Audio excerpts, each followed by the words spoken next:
ꯃꯌꯥꯝ ꯆꯪꯅꯔꯛꯑꯣ ꯂꯥꯏꯞꯇ ꯋꯥꯔꯤ ꯋꯥꯇꯥꯏ ꯁꯥꯁꯤ ꯃꯌꯥꯝ ꯉꯁꯤꯗꯤ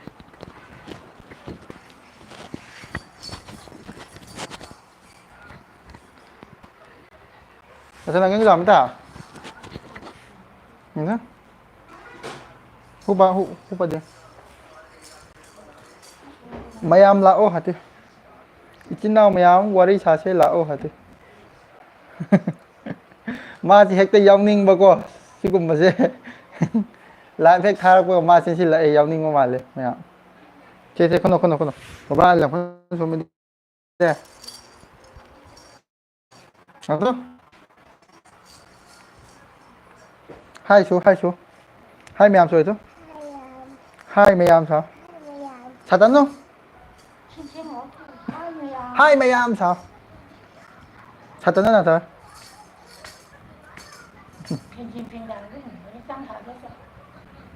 Hai con sura. Mayam laknaro sao? Mayam wali sase laknaro sao na?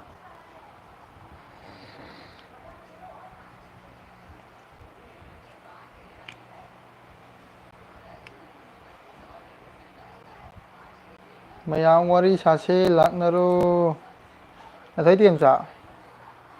Mà mít không pa ya ma gidi. Isi tamu tu mana? Kau bangau? Bangau. Sing apa saja tu ni masih maru makok masam sih sangat di pada ni.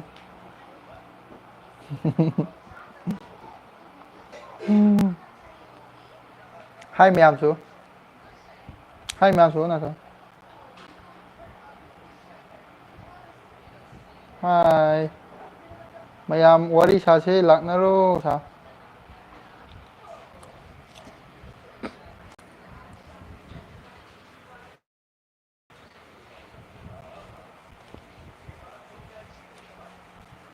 Con sure, no, de con sure. Maya đó. Hai mayam sao? Lão sao? Mà mình cây cầu ghê là sao đi tờ? Nó là sao chứ? Ai ghi mình sao? Xe bà tham sao? Ai ghi mình? San gai ru cầu quê. Itay mama ghi mình cả san gai ru cầu quê bà cô. Angang gi maming se kasan gairu haiba akoi metai lon na phabi haiba gum bani da ko adumai na haiba tare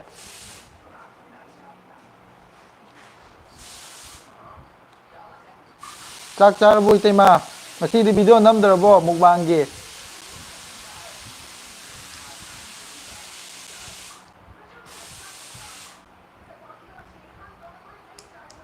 che hai ma so che so di che Angang gimamit itu sa ibu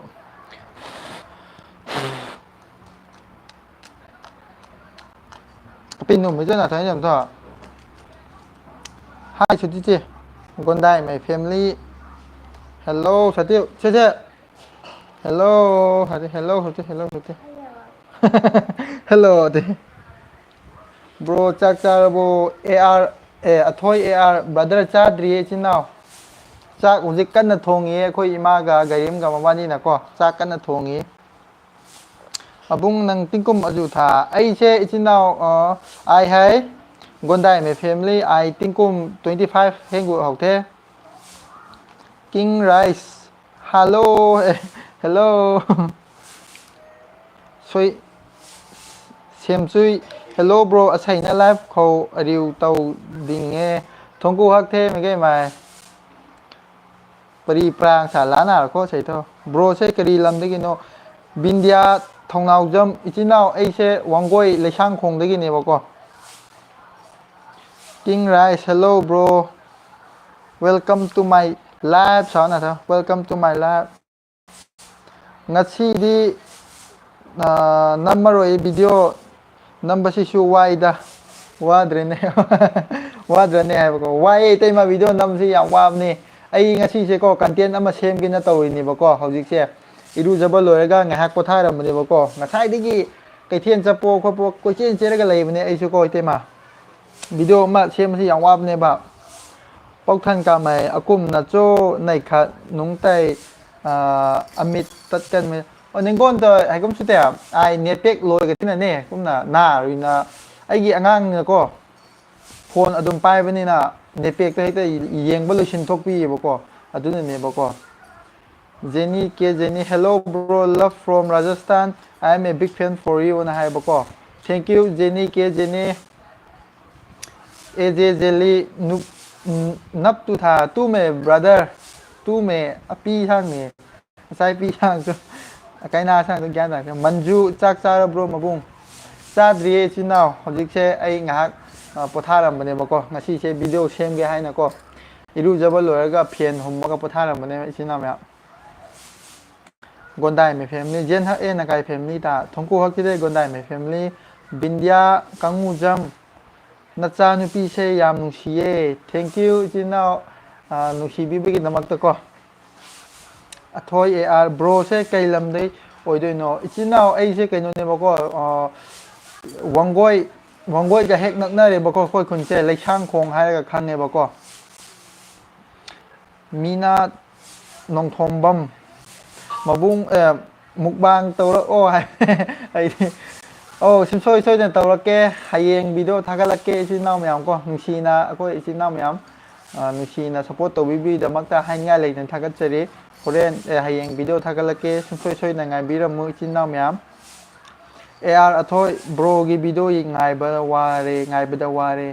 ให้ยังเช่ทักละแกก็ชิมน้ำยำก็ให้ยังมินอะไรเช่ให้ยังเช่ตั้มบังกำเดียบก็ไอ้เช่วิดีโอเช่ให้ยังงำมากก็ดีให้ยังทักละแกอะโดตั้มบังกำเดียให้ยังเช่ให้ยังน่าจะให้ยังมาทั้ง compulsory ช่วยนาตาเนี่ยไอ้งำน่ะบัดเดี๋ยวคนนั้นก็ให้ยังเช่เจนนี่เกเจนนี่ bro you ตูโรงไม่เอาไอ้เช่โรงไม่เนี่ยไอ้โรงไม่เนี่ยชินเอาซัมซาจิดา SM ซาจิดาให้บอกก็ซาร์ bro ซาดรีชินเอามียามไอ้เช่เด็กซักไงดีเนี่ยให้พูดอะไรก็พัมมาก็ซักไงดีบ้างโจเซฟบัซิวงบล็อกโอ้ยในยังบ้านุ่งไงเอ้ love from ตังคุลให้ง่ายเลยนะถ้ากันจะรีชินเอาบอกก็ริงไรส์ตังคุลมาริงกบุยกิลอนตำนิ่งเลยบรชินเอามียามตังคุลกบุยมาริงกิลอนตำนิ่งให้ชินเอาเช่ทุยกังไม่ทุยเตรียมกันตุที่น่ะซักซาดรีบอกก็นับตู้ไม่ได้ตามนักวันสงฆ์ไม่สงฆ์เลยไม่ควรมันเต็มไหมลงอิตาลีมาสัปนานะซักทงอีบ่อินาวดีเอามาบ้านนี้ค่อยอิมากะการิมกับมาบ้านนี้ที่ซักกันทงอีบอกก็เขาจิกเสก็จะอินช่างกันทงอีบอกก็ได้รู้ป่ะไม่นั่งกายปุยโตเขามาเจ้าอามาเรกันในนี่นักวันสงฆ์บ่มีนั่นนี่สันไพมุยบะฮัลโหลบันจูอินามาดีจักทงอีโรมาบุงเอาค่อยอิมากะไอ้กีนุปีกะมาบ้านนี้ที่จักทงอีบอกก็จักอินซังทงอีบอกก็ Hi จริงไง bro ใช่กบุยรอลงไม่รอกบุยจะลงไม่กระจับมาในสินน้ำอย่างก็ลงไม่ช่วยให้กบุยช่วยให้ข้างเดียวไอ้ช่วยจับมาในก็ไอ้ยังหมดจับมาในชิมายกัมบรนับตุธาตู้เมย์ brother ไอไม่น่าเนี่ยนักบัญชงก็ไม่ควรมันเตียนเทต่าตู้ค่ะใช่ชิมนากัมบรนับตุธาโตมทักกะโลอินาวกีวิดีโอยามนุ่งไงให้ง่ายเลยนะทักกะจรีจินาวบุกก็ชิมฮากัม big fan นังอัตาไทยได้ชิมากามไอแกนตามมาแค่ไทยมาแค่ brother ชาลุคำโมอัทอย bro อิตาลีมาอุลโอมาเจ้าจิกันนะจักทงอีบอกก็มาชมกันที่นั่นกันอ๋อค่อยอย่างที่อินช่างทงก็รวยแล้วมาเลยมันจูไงรำมาเกมาบุ้งให้ง่ายเลยนะถ้าก็จะรีชินาบอกก็เชมซุยเพลงวิดีโอขัดกระเชมได้หรอเจ้าไก่เพลงวิดีโอเช็คข้างตัวนะไอ้ที่เชมจะละเชมโอยจะละก็ มีว่าตามแล้วเลยไอ้เขาที่พ่นเล็บตรีงานไกริมตะเพลงตรูไปดูเขาที่พ่อกำเนิดเล็บตรีบอกว่าตุ้มใส่เรื่องเลยเลยว่านุ่งไงกี้นุ่งไงตีนุ่งไงก็นุ่งไงตีก็สมเต้าเลยไอ้ยานตาเลยเนี่ยเขาคนที่จ้างเลยนะมีหน้านงทมบอมนุ่งตีกีทักกันแล้วโอ้บรวิดีโอยังไม่ยามนุ่งไงให้นี่ไงเลยนะทักกันเจอรีมีหน้านงทมบอมบุกก็อีชินน้ามีหน้านงทมบอมบุกเจนี่เก๋เจนี่นะฮะเด้ My mom also wrong my bro and bro my dad it's Tangal Tangal ให้มาเลยบอกก็โอ้เจนนี่ใช่ไกลลำได้โอ้ยด้วยเนาะงั้นใช่ราชสถานได้กินเนี่ยบอกก็사지다 나이 마짜도 눈치에 마짜체 허직체 매암 시다도 마복나 cái tàu này đấy po này đấy mà bốc hồi đã insang thì lúc nào ba hồi có sẵn là bắt tàu này đấy aduga xuống đến là tôi mà na insang nó chỉnh du cái nó xem mi tôi u vào mèo chỉ đã xem ai tàu này đi thารthong bên này bao con cái gì chứ thารga mai riêng ga I know wrong mai kabak what you speak paye ado nangi jati se kari aseng mano jen mai gong mai good evening mabung hai bako mam phone su pate gang su te mala ga gan som sam de good evening mabung abung good evening kagun gai mai in karon hello sister hello brother oh asani ka mai ni asani ka mai nang cái chúng mày hay thôi tụi bây giờ làm dẫn được có cái xăm thống mày riêng cái xăm thống mày hết tên đại bố cái nông tuổi ha có khung luồng đi nè có khung luồng mấy sát tên này nè asani ham tuổi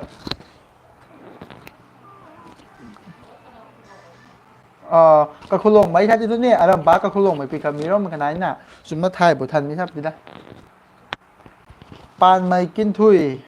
tay màยิงกี่อีมานาวันนี้บอกว่าสิปั่นไม่กินทุยไก่ปั่นไม่นำไหนริมเนี่ยขายเลยเรียกว่าสิได้เงินเนาะอ้วนเลย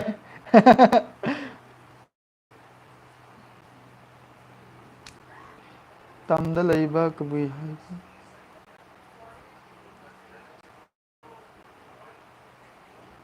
มาเนี่ยกัมปีปกปีนะให้ที่ซุ่มเนี่ยบอกว่าดู아마 각도니다 아이디고 어디 하이세 땀들 레이버시나 가부이 하이가 강나래 누가 찡들 레이버시나 롱마이 하이 강나이나 하이버고 아도 아이기 못되고 아마 각도니다 닝이다 그대로니 지금 막 가도 가진 더고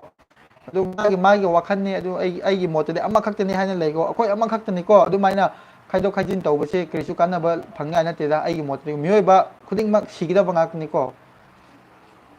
빈디아 강무점 하이 노이 론세 얌 하이닝에 nông ngang ba nungai do yam male kari mathel thong ri no noi chaina hai bako akhoi chaina hojik se kai no thong ri bako china mya mairien ga tharoi ga hayeng video gi damak ta hai ga ko han tharoi khulu do adu do amuk yon amuk khun taw ni bako adu do thong ri bako ras gon mai nungai bam dai tabi gan song the tharoi ga mairien le taneng le pong mari song e King Rice na may tay lon di tangkol maring kabuy loy na ngang ba ngami may tay akoy di khang de tangkol maring kabuy gilon se adu ne asi se ko amarom na hai re ko ludi lui ko kamay to akoy di hek angang ori ngai matam lagi akoy may tay sin naw singa pulap akoy dum lay minara gaman na school da or su may tay lon adum ngang ba school sa so aday tay dum taw tay lon nga adum ngang kabin na khang ba ne mo ko adu ai ni mo ta ko akoy may tay sin naw sing su hek hawrokpatigi akhoi sida leiba singje akhoi lon khara khangba mi singso adum leiba ko akhoi ga to na tinana adum leib ni na bro gi mukbang yengage yeng aga chak chajari ni akhoi thank you sina ko thoi thank you ado ai gi mukbang to na ko ai gi mukbang to bom tam da yam phajana to budi ngam de ko haibdi chaba thakpa se kai hai ta re yamna para 파자한닝하게 싸우디 미시ing ngam데보 mukbang to si isinao miyamadi khangdaba ini yam wabne boko video ya isinao miyamna tawbiraga na khangani haibu tare ko akhoi chumna chabaga video da thoka charakpa matamda ko yam wabne ba soibumga nga ga thongba chara omobo sumsoi soina charake isinao miyam ko aise ꯍꯟꯗꯛ ꯀꯩꯅꯣ ꯍꯞꯇꯥ ꯑꯃꯃꯨꯛꯁꯦ ꯑꯩꯅ ꯈꯔ ꯀꯩꯅꯣ ꯑꯃ ꯇꯧꯔꯤꯕꯀꯣ ꯑꯗꯨ ꯂꯣꯏꯔꯕ ꯃꯇꯨꯡꯗ ꯃꯊꯪ ꯑꯩꯅ ꯏꯆꯤꯟ ꯏꯅꯥꯎ ꯃꯌꯥꯝꯅ ꯍꯥꯏꯕꯗꯣ ꯑꯩꯗꯣ ꯉꯝꯅꯕ ꯑꯩ ꯍꯣꯠꯅꯔꯛꯀꯦꯕꯀꯣ ꯔꯥꯖꯀꯨꯃꯥꯔ ꯑꯉꯥꯡꯁꯦ ꯀꯩ ꯃꯤꯡ ꯀꯧꯒꯦ ꯀꯁꯟ ꯒꯥꯏꯔꯨ ꯀꯧꯋꯦ ꯑꯉꯥꯡꯒꯤ ꯃꯤꯡꯁꯦꯀꯣ ꯑꯜꯀꯣꯍꯣꯜ ꯃꯨꯛꯕꯥꯡ ꯇꯧꯔꯛꯑꯣ ꯅꯪ ꯄꯤꯔꯛꯎꯅꯦ ꯑꯜꯀꯣꯍꯣꯜꯗꯣ ꯑꯩ ꯇꯧꯕꯤꯔꯒꯦꯅꯦ ꯃꯨꯛꯕꯥꯡꯗꯣ ꯑꯜꯀꯣꯍꯣꯜ ꯃꯨꯛꯕꯥꯡ ꯇꯧꯔꯛꯑꯦ ꯈꯥꯏ ꯂꯩꯔꯦꯕꯀꯣ ꯏꯃꯥꯟꯅꯕꯅꯦꯕꯀꯣ ꯁꯤꯁꯦꯀꯣ I am from Senapati district, bro, but my husband is from Rajasthan, so I have shift now in Rajasthan, but my birthplace in Manipur, Senapati district, or Senapati district ꯇꯒꯤꯅꯦꯕꯀꯣ ꯑꯗꯨꯒ ꯅꯪꯒꯤ ꯀꯩꯅꯣꯁꯤꯅ ꯔꯥꯖꯁꯊꯥꯟꯗꯒꯤꯅꯦꯕꯀꯣ ꯍꯧꯖꯤꯛ ꯔꯥꯖꯁꯊꯥꯟꯗ ꯂꯩꯌꯦꯕꯀꯣ ꯏꯁꯥꯅꯤ yes ꯆꯨꯝꯃꯦꯕꯀꯣ ꯑꯗꯣ grim ꯀꯖꯟꯗ ꯇꯦꯝꯌꯥ ꯑꯒꯨꯏ ꯍꯥ ꯕꯣꯁ ꯀꯩꯅꯣꯗ ꯄꯟꯇꯤ ꯒꯨꯏꯔꯨ ꯀꯥꯎꯕꯅꯤ ꯄꯟꯇꯤ ꯒꯨꯏꯔꯨ ꯅꯝꯗꯨꯂꯣꯡ ꯅꯝꯃꯦ ꯀꯈꯨꯂꯣꯡ ꯃꯩ ꯅꯝ ꯑꯔꯝꯕ ꯃꯤꯒꯪ ꯂꯥꯎꯏ ꯁꯥꯄ ꯍꯥꯏꯗꯤ ꯆꯨꯝꯃ ꯊꯥꯏꯕ ꯁꯥꯃꯤꯁꯤꯗ ꯍꯦꯝꯆꯨꯏꯅ ꯍꯥꯏꯌꯦꯕꯀꯣ ꯁꯦꯝꯆꯨꯏꯅ ꯕ꯭ꯔꯣ ꯇꯣꯡ ꯇꯦꯇꯨ ꯇ ꯍꯧꯒꯥꯏꯆꯣ ꯑꯩꯒꯤ ꯇꯦꯇꯨꯁꯦ ꯌꯥꯝ ꯊꯤꯕꯅꯤꯗ ꯑꯩꯅꯀꯣ ꯍꯧꯖꯤꯛꯁꯨ ꯑꯉꯥꯡ ꯑꯣꯏꯔꯤꯕꯇꯣ ꯁꯤꯅꯦꯕꯀꯣ ꯍꯧꯖꯤꯛꯁꯨ ꯑꯉꯥꯡ ꯑꯣꯏꯔꯤꯕꯨ ꯑꯩꯅ ꯈꯔ ꯀꯩ ꯍꯥꯏꯇꯥꯔꯦ ꯆꯍꯤ 15 ꯑꯗꯨꯋꯥꯏꯃꯨꯛ ꯌꯧꯔꯛꯄ ꯃꯇꯝꯗ ꯍꯥꯏꯕ ꯇꯥꯔꯦꯀꯣ ꯉꯥꯎꯁꯤꯟꯅꯕ ꯍꯥꯏꯕꯗꯤ ꯏꯟꯈꯠꯂꯛꯄꯒꯤ ꯍꯦꯛꯇ ꯀꯣꯏꯂꯥꯡ ꯂꯥꯡꯕ ꯃꯇꯝꯗꯣ ꯑꯗꯨꯒꯨꯝꯕ ꯃꯇꯝꯗꯣ ꯌꯥꯝ ꯄꯥꯝꯖꯅ ꯍꯛꯈꯤꯕꯅꯦ ꯅꯨꯡꯉꯥꯏ ꯍꯛꯐꯝꯗꯤꯉꯤꯗ ꯑꯣꯏꯕ꯭ꯔꯣ ꯅꯨꯡꯉꯥꯏ ꯃꯒꯩ ꯃꯔꯩ ꯆꯨꯝꯅ ꯀꯨꯝ ꯄ꯭ꯔꯤꯔꯅꯥꯅꯅꯤ ꯆꯨꯝꯅ ꯅꯩꯔꯥꯅ ꯅꯨꯡꯉꯥꯏ ꯆꯝꯅ ꯀꯨꯝ ꯃꯐꯝ ꯐꯗꯦ ꯕ꯭ꯂꯦꯛ ꯗꯣꯛ ꯃꯨꯕꯥꯡ ꯇꯧꯔꯛꯑꯣ ꯕ꯭ꯂꯦꯛ ꯗꯣꯛ ꯍꯥꯏꯔꯤꯁꯦ ꯌꯨꯅꯤꯀꯣ ꯕ꯭ꯂꯦꯛ ꯗꯣꯛ ꯍꯥꯏꯁꯦ ꯌꯨ ꯑꯣꯏꯗꯣꯏꯔꯣ ꯒꯣꯗꯥꯏ ꯃꯥꯏ ꯐꯦꯃꯤꯂꯤ ꯆꯨꯝꯃꯦ ꯑꯕꯨꯡꯅ ꯍꯥꯏꯕ ꯊꯦꯡꯀ꯭ꯌꯨ ꯔꯣꯡꯃꯩꯒ ꯐꯦꯃꯤꯂꯤ ꯔꯣꯡꯃꯩꯁꯨ ꯀꯕꯨꯏꯅꯦ ꯀꯕꯨꯏꯁꯨ ꯔꯣꯡꯃꯩꯅꯦ ꯃꯥꯅꯤ ꯏꯆꯤꯟ ꯏꯅꯥꯎꯀꯣ ꯑꯩꯒꯤ ꯃꯣꯠ ꯑꯃꯈꯛꯇꯅꯦꯕꯀꯣ ꯑꯁꯤꯗ ꯑꯃꯨꯛ ꯈꯥꯏꯗꯣꯛ ꯈꯥꯏꯖꯤꯟ ꯇꯧꯅ ꯀꯩꯁꯨ ꯀꯥꯟꯅꯅꯤꯡꯉꯥꯏ ꯅꯠꯇꯦꯗ ꯑꯩꯒꯤ ꯃꯣꯠꯇꯗꯤꯀꯣ ꯔꯥꯖꯒꯣꯟ ꯃꯩ ꯊꯔꯣꯏꯒ ꯃꯥꯏꯔꯦꯟꯒ ꯑꯃꯨꯛ ꯃꯨꯕꯥꯡ ꯇꯧꯔꯛꯑꯣ ꯁꯨꯡꯁꯣꯏ ꯁꯣꯏꯗꯅ ꯇꯧꯔꯛꯀꯦ ꯍꯌꯦꯡꯁꯦ ꯑꯩ ꯚꯤꯗꯤꯑꯣ ꯊꯥꯒꯠꯄ ꯉꯝꯅꯕ ꯑꯩ ꯀꯟꯅ ꯍꯣꯠꯅꯔꯒꯦ ꯉꯁꯤ ꯑꯍꯤꯡ ꯅꯨꯡꯗꯥꯡ ꯇꯨꯝꯗꯧ ꯃꯥꯟꯗ꯭ꯔꯦ ꯑꯩ ꯍꯌꯦꯡꯒꯤ ꯅꯪꯅꯕ ꯇꯧꯔꯤ ꯚꯤꯗꯤꯑꯣ ꯀꯟꯇꯦꯟ ꯑꯃꯨꯛ ꯏꯗꯤꯠ ꯇꯧꯕ ꯃꯇꯝꯗꯀꯣ ꯌꯥꯝ ꯋꯥꯏꯑꯦꯕꯀꯣ ꯃꯌꯥꯝ ꯀꯣ ꯄꯨꯡ ꯌꯥꯝ ꯆꯪꯉꯦꯕ ꯃꯇꯝꯁꯦ ꯑꯗꯨꯅ ꯍꯌꯦꯡ ꯁꯣꯏꯗꯅ ꯑꯃꯨꯛ ꯇꯧꯔꯛꯑꯅꯤ ꯉꯝꯅꯕ ꯍꯣꯠꯅꯔꯒꯦ ꯍꯦꯜꯂꯣ ꯅꯥꯎꯕꯤ ꯑꯥꯔ ꯀꯦ ꯍꯦꯜꯂꯣ ꯁꯣꯐꯤꯌꯥ ꯒꯥꯡꯃꯩ ꯅꯪ ꯀꯥꯏ ꯄꯨꯏꯊꯣ ꯂꯥꯏꯐ ꯒꯨꯗ ꯃꯛ ꯀꯃꯩ ꯍꯥꯏ ꯅꯥꯈꯣ ꯂꯩꯔꯝꯕ ꯆꯩ ꯀꯩꯁꯦꯝꯃꯝꯗꯦ ꯅꯝꯒꯟꯗꯨꯏ ꯒꯟꯖꯝꯅꯤ ꯉꯥꯅꯨ ꯍꯋꯥꯏ ꯊꯔꯥꯛ ꯊꯣꯡꯕ ꯀꯂꯦꯖꯥ ꯑꯈꯥꯕ ꯑꯉꯧꯕ ꯆꯥꯔꯛꯑꯣ ꯉꯥꯅꯨꯒ ꯍꯋꯥꯏꯖꯥꯔ ꯅꯠꯇꯦ ꯉꯥꯅꯨꯒ ꯍꯋꯥꯏ ꯊꯔꯥꯛ ꯊꯣꯡꯕ ꯀꯂꯤꯖꯥ ꯑꯣ ꯏꯆꯤꯟ ꯏꯅꯥꯎ ꯁꯨꯡꯁꯣꯏ ꯁꯣꯏꯗꯅ ꯆꯥꯔꯛꯀꯦꯀꯣ ꯑꯊꯣꯏ ꯑꯦ ꯑꯥꯔ ꯕ꯭ꯔꯣ ꯃꯨꯛꯕꯥꯡꯗꯨ ꯃꯨꯟ ꯇꯨꯟ ꯑꯣꯏꯅ ꯇꯧꯔꯛꯑꯣ ꯇꯧꯔꯛꯀꯦ ꯑꯩ ꯃꯊꯪꯀꯣ ꯑꯩ ꯏꯆꯤꯟ ꯏꯅꯥꯎ ꯃꯌꯥꯝꯅꯀꯣ ꯍꯥꯏꯕꯀꯣ ꯍꯥꯏꯕꯗꯤ ꯑꯩ ꯃꯇꯥꯡ ꯆꯥꯕ ꯃꯇꯝꯗ ꯁꯨꯡꯁꯣꯏ ꯇꯧꯔꯛꯀꯅꯦꯕꯀꯣ ꯑꯗꯣ ꯏꯆꯤꯟ ꯏꯅꯥꯎ ꯃꯌꯥꯝꯅ ꯀꯃꯦꯟꯗ ꯌꯥꯝ ꯍꯥꯏꯔꯛꯄꯁꯨ ꯌꯥꯎꯋꯦ ꯑꯗꯣ ꯆꯠꯄ ꯃꯇꯝꯗ ꯌꯥꯎꯗꯕꯁꯨ ꯌꯥꯎꯋꯦꯕꯀꯣ ꯑꯩꯅ ꯑꯉꯝꯕꯗꯣ ꯑꯩ ꯇꯧꯕꯅꯤ ꯑꯗꯨꯕꯨ ꯉꯝꯗꯕꯁꯤꯡꯁꯨ ꯍꯌꯦꯡꯋꯥꯏ ꯉꯝꯅꯕ ꯀꯟꯅ ꯍꯣꯠꯅꯔꯒ ꯑꯩ ꯉꯝꯅꯕ ꯑꯩ ꯇꯧꯔꯛꯀꯦ ꯑꯗꯨꯗ ꯏꯆꯤꯟ ꯏꯅꯥꯎ ꯃꯌꯥꯝꯅ ꯍꯥꯏꯕꯗꯣ ꯇꯧꯔꯛꯇꯦꯅ ꯏꯆꯤꯟ ꯏꯅꯥꯎ ꯃꯌꯥꯝ ꯁꯥꯎꯕꯤꯒꯅꯨꯀꯣ ꯑꯩꯁꯨ ꯃꯇꯥꯡ ꯆꯥꯕ ꯃꯇꯝꯗ ꯁꯨꯡꯁꯣꯏ ꯁꯣꯏꯗꯅ ꯉꯝꯅꯕ ꯑꯩ ꯇꯧꯔꯛꯀꯦꯕꯀꯣ ꯁꯖꯤꯗ ꯚꯤꯗꯤꯑꯣ ꯌꯦꯡꯕ ꯅꯨꯡꯉꯥꯏꯌꯦ ꯃꯆꯥꯒꯤꯗꯨ ꯅꯨꯡꯉꯥꯏꯌꯦ ꯃꯆꯥꯒꯤꯗꯨ ꯍꯥꯏ ꯊꯦꯡꯀ꯭ꯌꯨ ꯏꯌꯥꯝꯕꯁꯦ ꯀꯩ ꯂꯝꯗꯩꯅꯣ ꯅꯣꯡꯃ ꯏꯆꯤꯜ ꯏꯅꯥꯎ ꯄꯨꯟꯅ ꯆꯥꯃꯤꯟꯅꯁꯤ ꯌꯥꯕ꯭ꯔꯣ ꯌꯥꯏꯌꯦ ꯏꯆꯤꯟ ꯏꯅꯥꯎ ꯃꯌꯥꯝ ꯀꯣ ꯏꯆꯤꯟ ꯏꯅꯥꯎꯗꯤ ꯀꯩ ꯂꯝꯗꯅꯣ ꯑꯩꯁꯦ ꯂꯩꯁꯥꯡꯈꯣꯡꯗꯒꯤꯅꯦꯕꯀꯣ ꯌꯨꯝꯅꯥꯝ ꯍꯨꯏꯗ꯭ꯔꯣꯝ ꯂꯩꯁꯥꯡꯈꯣꯡ ꯍꯥꯏꯕꯗꯣ ꯖꯦꯅꯤꯅ ꯍꯥꯏꯌꯦꯕꯀꯣ yes bro it's been 7 years I am at Rajasthan I used to come for Christmas at winterꯅ ꯍꯥꯏꯌꯦꯕꯀꯣ ꯔꯥꯖꯁꯊꯥꯟ ꯑꯣ ꯈ꯭ꯔꯤꯁꯃꯥꯁ ꯃꯇꯝꯗ ꯂꯥꯛꯑꯦ ꯍꯥꯏꯕ ꯃꯥꯜꯂꯦꯕꯀꯣ ꯒꯣꯜꯃꯩ ꯁꯝ ꯁꯟ ꯍꯥꯏ ꯒꯟꯗꯨꯏꯀꯥꯟꯗ ꯖꯥꯡꯈꯪ ꯍꯥꯞꯄꯒ ꯃꯤꯃꯤ ꯁꯤꯡꯖꯨ ꯑꯃꯒ ꯇꯧꯕꯤꯔꯛꯑꯣ ꯒꯟꯗꯨꯏꯀꯥꯟꯗ ꯖꯥꯡꯈꯪ ꯑꯣ ꯑꯩ ꯁꯨꯡꯁꯣꯏ ꯁꯣꯏꯗꯅ ꯇꯧꯔꯛꯀꯦ ꯁꯝ ꯁꯟ ꯀꯣ ꯒꯣꯜꯃꯩ ꯁꯝ ꯁꯟ ꯑꯧ ꯊꯥꯏꯗꯤ ꯑꯆꯥꯏ ꯄꯤꯅꯨꯟꯗꯤ ꯑꯣ ꯀꯃꯥꯏꯅ ꯂꯥꯕ ꯑꯃꯗꯒꯤꯅꯤ ꯑꯁꯥꯏꯕꯨꯡ ꯅꯨꯡꯒꯣꯏꯇꯤ ꯍꯥꯞꯄꯅꯤ ꯑꯀꯥꯏ ꯄꯔꯦꯡ ꯈꯟꯅꯗꯦ ꯂꯝꯁꯤ ꯂꯝꯁꯤ ꯇꯨꯕꯣꯏ ꯍꯥꯏꯕ ꯅꯪꯒꯤ ꯅꯨꯄꯤ ꯎꯍꯜꯂꯛꯑꯣ ꯑꯃꯔꯛ ꯍꯥꯏꯕꯀꯣ ꯑꯩ ꯎꯍꯜꯂꯛꯀꯦꯀꯣ ꯂꯟꯐꯪ ꯍꯥꯏ ꯔꯦꯕꯤꯀꯥ ꯒꯥꯡꯃꯩ ꯍꯥꯏ ꯔꯦꯕꯤꯀꯥ ꯒꯥꯡꯃꯩ ꯍꯥꯏ ꯂꯦꯕꯤ ꯍꯦꯜꯂꯣ ꯕ꯭ꯔꯣ ꯍꯦꯜꯂꯣ ꯏꯆꯤꯟ ꯏꯅꯥꯎ ꯑꯁꯥꯅꯤ ꯕ꯭ꯔꯣꯅ ꯀꯥꯏꯔꯦ ꯅꯅꯥꯊ ꯀꯥꯏꯔꯦ ꯈꯣꯄ ꯅꯅꯥꯊꯦ 100 metre ꯀꯃꯥꯏꯅꯗꯦ Hassam Ali, hi bro, how are you? I am from Manipur. Before my work, Saudi Arabia, my support bro. On I love you,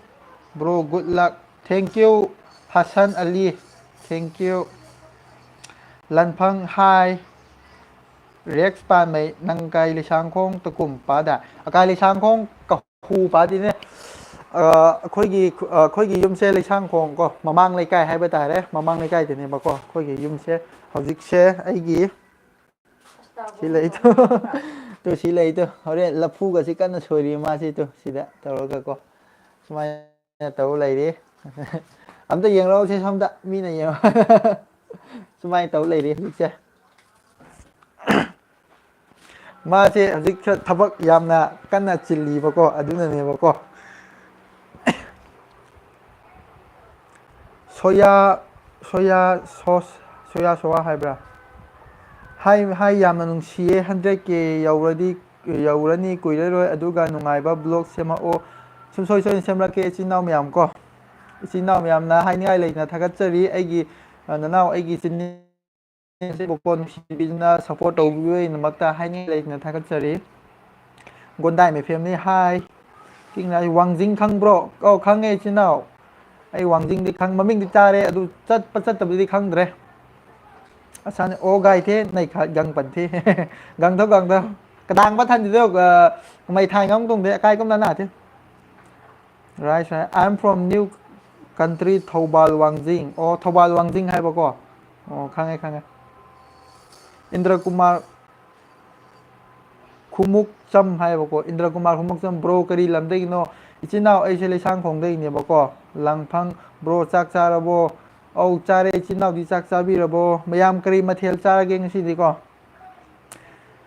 Jenny bro your net is not good not clear your ꯐꯦꯁꯅ ꯍꯥꯏꯕꯀꯣ ꯑꯁ ꯑꯩꯁꯦ ꯐꯔꯛꯅꯦ ꯑꯩꯒꯤ ꯐꯣꯟꯁꯦ ꯃꯌꯥꯝꯀꯣ 4G support ꯇꯧꯋꯦꯕꯀꯣ ꯑꯗꯨ 4Gꯁꯦ ꯀꯃꯥꯏꯅꯅꯣ ꯈꯪꯗꯦ ꯑꯁ 5G ꯇꯧꯕ ꯑꯝꯇꯪ ꯄꯥꯏꯔꯗꯤꯕꯀꯣ ꯅꯨꯡꯗꯤ ꯅꯨꯡꯉꯥꯏꯔ ꯅꯦꯠꯁꯨ ꯑꯟꯂꯤꯃꯤꯇꯦꯠ ꯑꯣꯏꯕ ꯑꯗꯒꯤ ꯀꯩꯅꯣꯁꯨ ꯇꯧꯔꯦ ꯋꯥꯏꯐꯥꯏꯒꯨꯝꯕ ꯁꯝꯃꯗꯤ ꯌꯥꯗꯤ ꯑꯩꯈꯣꯏ ꯏꯆꯦ ꯈꯣꯏꯒꯤ ꯋꯥꯏꯐꯥꯏꯗꯣ ꯌꯥꯗ꯭ꯔꯦꯕꯀꯣ ꯑꯗꯨꯅꯦꯕ ꯅꯨꯡꯉꯥꯏꯇꯕꯅꯤꯅꯦ ꯒꯨꯗ ꯅꯥꯏꯠ ꯃꯕꯨꯡ ꯌꯥꯏꯐꯔꯦ ꯃꯅꯤꯄꯨꯔ ꯏꯃꯥꯅ ꯌꯥꯏꯐꯔꯦ ꯃꯅꯤꯄꯨꯔ ꯏꯃꯥꯅ ꯒꯨꯗ ꯅꯥꯏꯠ ꯑꯗꯨꯒ ꯀꯤꯡ ꯔꯥꯏ ꯍꯥꯏꯕ FB ꯏꯟꯁꯇꯥꯒ꯭ꯔꯥꯝ ꯄꯥꯏꯕ꯭ꯔꯣ ꯏꯌꯥꯝꯕꯁꯦ ꯑꯧ ꯄꯥꯏꯌꯦ ꯏꯆꯤꯟ ꯏꯅꯥꯎ ꯑꯩꯒꯤꯀꯣ ꯀꯩꯅꯣꯗ ꯂꯩꯕꯅꯦꯕꯀꯣ ꯑꯩꯒꯤ ꯐꯦꯁꯕꯨꯛ ꯍꯥꯏ ꯌꯨꯇꯨꯕꯀꯤ ꯄ꯭ꯔꯣꯐꯥꯏꯜꯗ ꯆꯪꯉꯣꯕꯀꯣ ꯑꯩ ꯂꯤꯡ ꯂꯣꯏꯅ ꯍꯥꯞꯄꯅꯦ ꯑꯗꯨꯗꯀꯣ ꯏꯆꯤꯟ ꯏꯅꯥꯎ ꯃꯌꯥꯝꯅ ꯄꯥꯎ ꯐꯥꯎꯅꯅꯤꯡꯉꯁꯨ ꯑꯗꯨꯗ ꯑꯗꯨꯝ ꯀꯟꯇꯦꯛ ꯇꯧꯕꯤꯔꯛꯑꯣ ꯑꯩꯗꯤ ꯑꯗꯨꯝ ꯏꯆꯤꯟ ꯏꯅꯥꯎ ꯃꯌꯥꯝꯅꯀꯣ ꯑꯄꯥꯝꯕ ꯀꯩ ꯍꯥꯏꯇꯥꯔꯦ ꯄꯥꯎ ꯐꯥꯎꯅꯅꯤꯡꯕ ꯂꯩꯔꯁꯨ ꯑꯗꯨꯝ ꯀꯟꯇꯦꯛ ꯇꯧꯕꯤꯔꯛꯑꯣꯕꯀꯣ ꯀꯥꯏ ꯌꯧꯈ꯭ꯔꯒꯦ ꯕꯦꯔꯦꯠꯁꯣꯟ JK ꯍꯥꯏ ꯁꯞꯄꯣꯔꯠ ꯕ꯭ꯔꯥꯗꯔ ꯅꯨꯄꯤꯁꯨ ꯌꯥꯎꯍꯜꯂꯛꯑꯣ ꯌꯥꯝ ꯅꯨꯡꯁꯤꯌꯦ ꯅꯣꯏ ꯑꯅꯤꯒꯤꯁꯦ ꯍꯥꯏꯅꯤꯡꯉꯥꯏ ꯂꯩꯇꯅ ꯊꯥꯒꯠꯆꯔꯤ ꯌꯥꯎꯍꯜꯂꯛꯀꯦ ꯏꯆꯤꯟ ꯏꯅꯥꯎ ꯃꯌꯥꯝꯕꯨꯀꯣ ꯖꯦꯅꯤ ꯄꯨꯠ ꯋꯥꯏꯐꯥꯏ ꯕ꯭ꯔꯣ ꯑꯩꯒꯤ ꯋꯥꯏꯐꯥꯏꯗꯣ ꯑꯩꯒꯤ ꯋꯥꯏꯐꯥꯏ ꯑꯩꯈꯣꯏ ꯏꯆꯦ ꯍꯣꯏꯒꯤ ꯋꯥꯏꯐꯥꯏꯗꯣ ꯌꯥꯗ꯭ꯔꯦꯕꯀꯣ ꯂꯣꯏꯈ꯭ꯔꯦꯕꯀꯣ ꯃꯇꯝꯗꯣ ꯑꯗꯨꯅꯅꯦꯕꯀꯣ ꯑꯩ ꯃꯇꯥꯡ ꯆꯥꯕ ꯃꯇꯝꯗ ꯑꯩ ꯐꯖꯅ ꯑꯩ ꯑꯞꯒ꯭ꯔꯦꯗ ꯇꯧꯅꯕ ꯍꯣꯠꯅꯔꯛꯀꯦꯀꯣ ꯏꯆꯤꯟ ꯏꯅꯥꯎ ꯃꯌꯥꯝ ꯀꯣ ꯅꯦꯠꯋꯥꯔꯛ ꯁꯤꯃꯥꯏ ꯏꯆꯣ ꯅꯪ ꯃꯤꯡ ꯍꯧꯊꯟꯃꯒꯦ ꯑꯩꯉꯣꯟꯗꯗꯤ ꯄꯨꯔꯥ ꯁꯦꯡꯕꯅꯦꯕꯀꯣ ꯁꯤꯁꯦ ꯅꯣꯏꯗ ꯎꯕ ꯀꯥꯟꯗ ꯀꯩꯅꯣ ꯇꯧꯕꯒꯤ ꯑꯣꯏꯔꯝꯃꯅꯤ ꯑꯩꯒꯤ ꯅꯦꯠꯋꯥꯛꯁꯤ ꯀꯃꯥꯏꯅ ꯇꯧꯅꯤꯀꯣ ꯁꯣꯌꯥ ꯀꯟꯇꯦꯟꯈꯩꯁꯦ ꯅꯦꯆꯔꯦꯜ ꯌꯥꯝꯅ ꯑꯣꯏ ꯑꯗꯨꯅ ꯁꯞꯄꯣꯔꯠ ꯇꯧꯔꯤꯅꯦ ꯁꯤꯝꯄꯜ ꯑꯦꯟ ꯅꯦꯆꯔꯦꯜ ꯑꯣꯏꯕꯒꯤ ꯕ꯭ꯔꯣꯒꯤ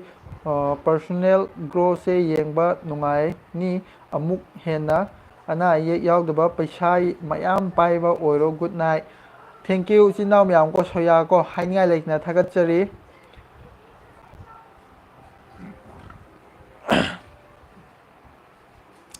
block life high ꯑꯕꯨꯡ ꯅꯀꯥꯏ block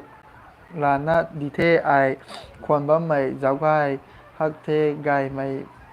bắt thầu lầu đã lô thank you ai gai gai mày video bắt thầu đó bạn thế đây blog live react pa mày năng dân tôi bị câu bộ cái khoang thô à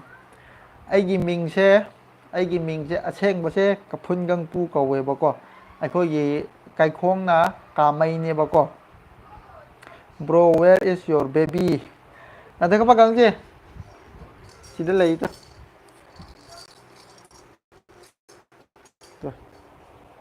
mà sắc thiอยู่นี่จ้ะ เราเตี้ยบวนนี่ก็บวนฮับไปเลยนะปังกันท้อ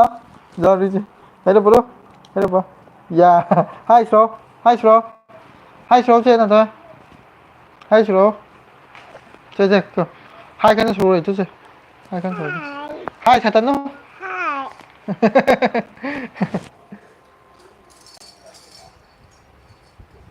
วิดีโอนี้ถ้ากูกระตุกใหม่โอ้ด้วยเจ้าไง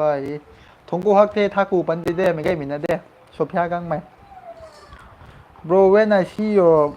mom in blog I really miss my mom นะให้บอกก็อ๋อชินดาวนะสุดสิตราสนุให้บอกก็นุ่งเสียอ่างเสียชิงกำดูมาเลยอ่ะชิงภาษาไทยหนูก็ชินดาวไม่เอาก็บ้านชิงบอกก็ชิงที่จะให้หนูเลยเตะยามชิงชิงอ่างเสียอาชีพวิดีโอตะบูครับพาราบันบอกก็อาเชงมาจะได้รวยมันเต่าเสีย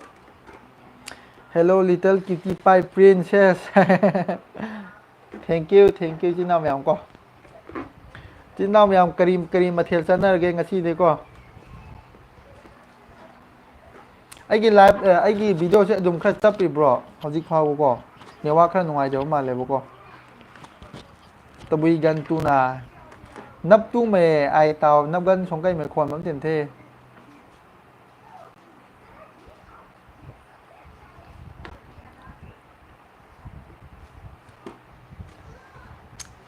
chị nào mèo krim mà thiệt sẵn là cái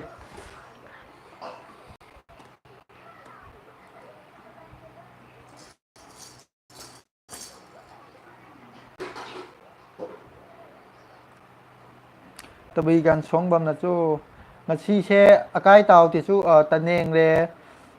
phong ma cái lề sống bấm mấy cái mà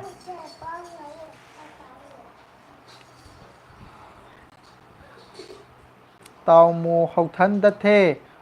thùng cô họcที่ได้ค่าแต่เนี่ยว่ากันสั่งngoàiใหม่ต้องบางคนที่นี่ไม่บัมมายาปฏิค่าเฮาวันนี้เนี่ยค่าก็ให้ไม่บัมค่อยลงกับครั้งนี้ก็สิน่าแชร์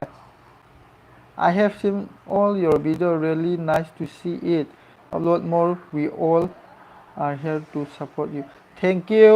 ให้นี่ไงเลยนะถ้าก็เจอรีบอกก็ค่อยสิน่าเจนี่บอกก็ให้นี่ไงเลยนะเอ็นถ้าก็เจอรีไอ้คุด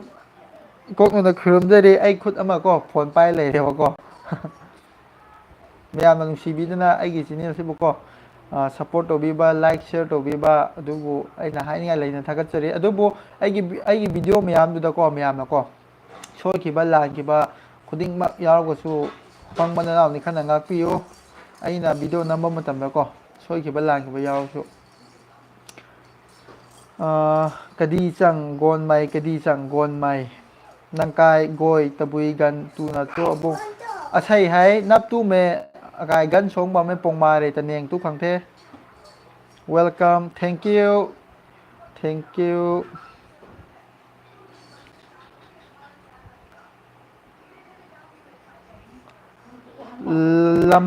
lama chilu os mai mukre ne aram ka khulong mai panti gui ru tai thai bo au thai mai mukre tàu chứ as mai là tàu tai ông mai mukre ne u đấy cầm miếng gà lưới nè mai mukre có mèo đặt xa ta đấy thai ấy lâm chilu soi hem thai đã soi hem thai đã soi hem hay sẽ khôi khun nhẹ ngang rồi tu gai bẩn thế cái sẽ kìa nó có nợ là thế đúng đấy farak ni tàu sẽ may sẽ cái ngày của tu gai bẩn thế nâng cái gần ta thông qua cái đấy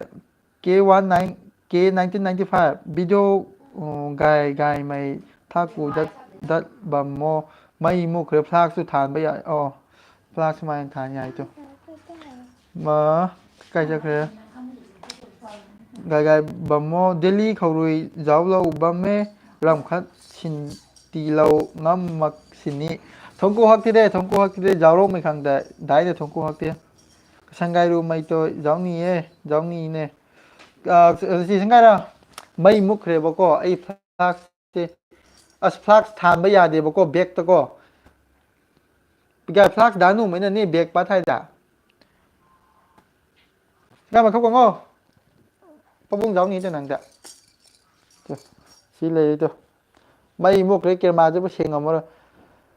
Sophia gang me rong mai lat na sa mai tong video ni thaku aniu tho Nagaland khaude kumna Manipur thai makna ho ai soim na thaku bani de nai khade me ke kiding siru gan tugai me gan the pungmare taneng gan tha tugai me gan the tungko hak the but one request bro don't make cry to say doing prank again last video she cry I feel it very bad ai amuk han na tau rồi ko masigi comment je ai hojik phau loi dre ba ko ai amuk han na tau rồi ai aseng ba ai amuk han ta aduna last oi ai nakai re na kakai re nakai re na akai re na the kakai re na ta kon suri na mo machin ni swai tau re aduga hojik lai Jenny my bab Jenny na hai it's okay not like also bro what to do Manipur problem it's Manipur problem this is everywhere chume Manipur se mai se ko khadi yamna pharak tare adu ne ba ko as angang dukan ta ni mithai le bi tau le ne langan the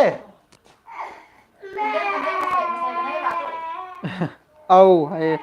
thai hai aram mai the komi zo brother share sabe nai sing mai rong ja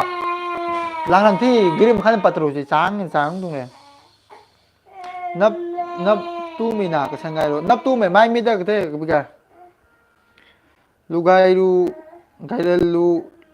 lulalu thai bo thai aram mai ran the sai pi nung goi the nung goi ta sai pi nung goi ran the ta Sajida nungaite yam nungsiye mai je pharak tai as oi ba talle machu se mu on tau le je ngan machu on le ai mafam am to hong yeng ge ko machu je sumai na tau di khang ngan thorak pe sumai lep ka tha ta re ji kai je kre mat K19 K1995 mathang khau tho amare pulap mai mukbang sugu sam mai video tha thaku daro sum soi ma thaku pani de ai thaku ro pani nai khat soi me ga ne ji jangsi gui golme bro nang nai tong video hai paina jawgai nungai thongku hak the yo jawro me ha Jenny ne if rain come like gone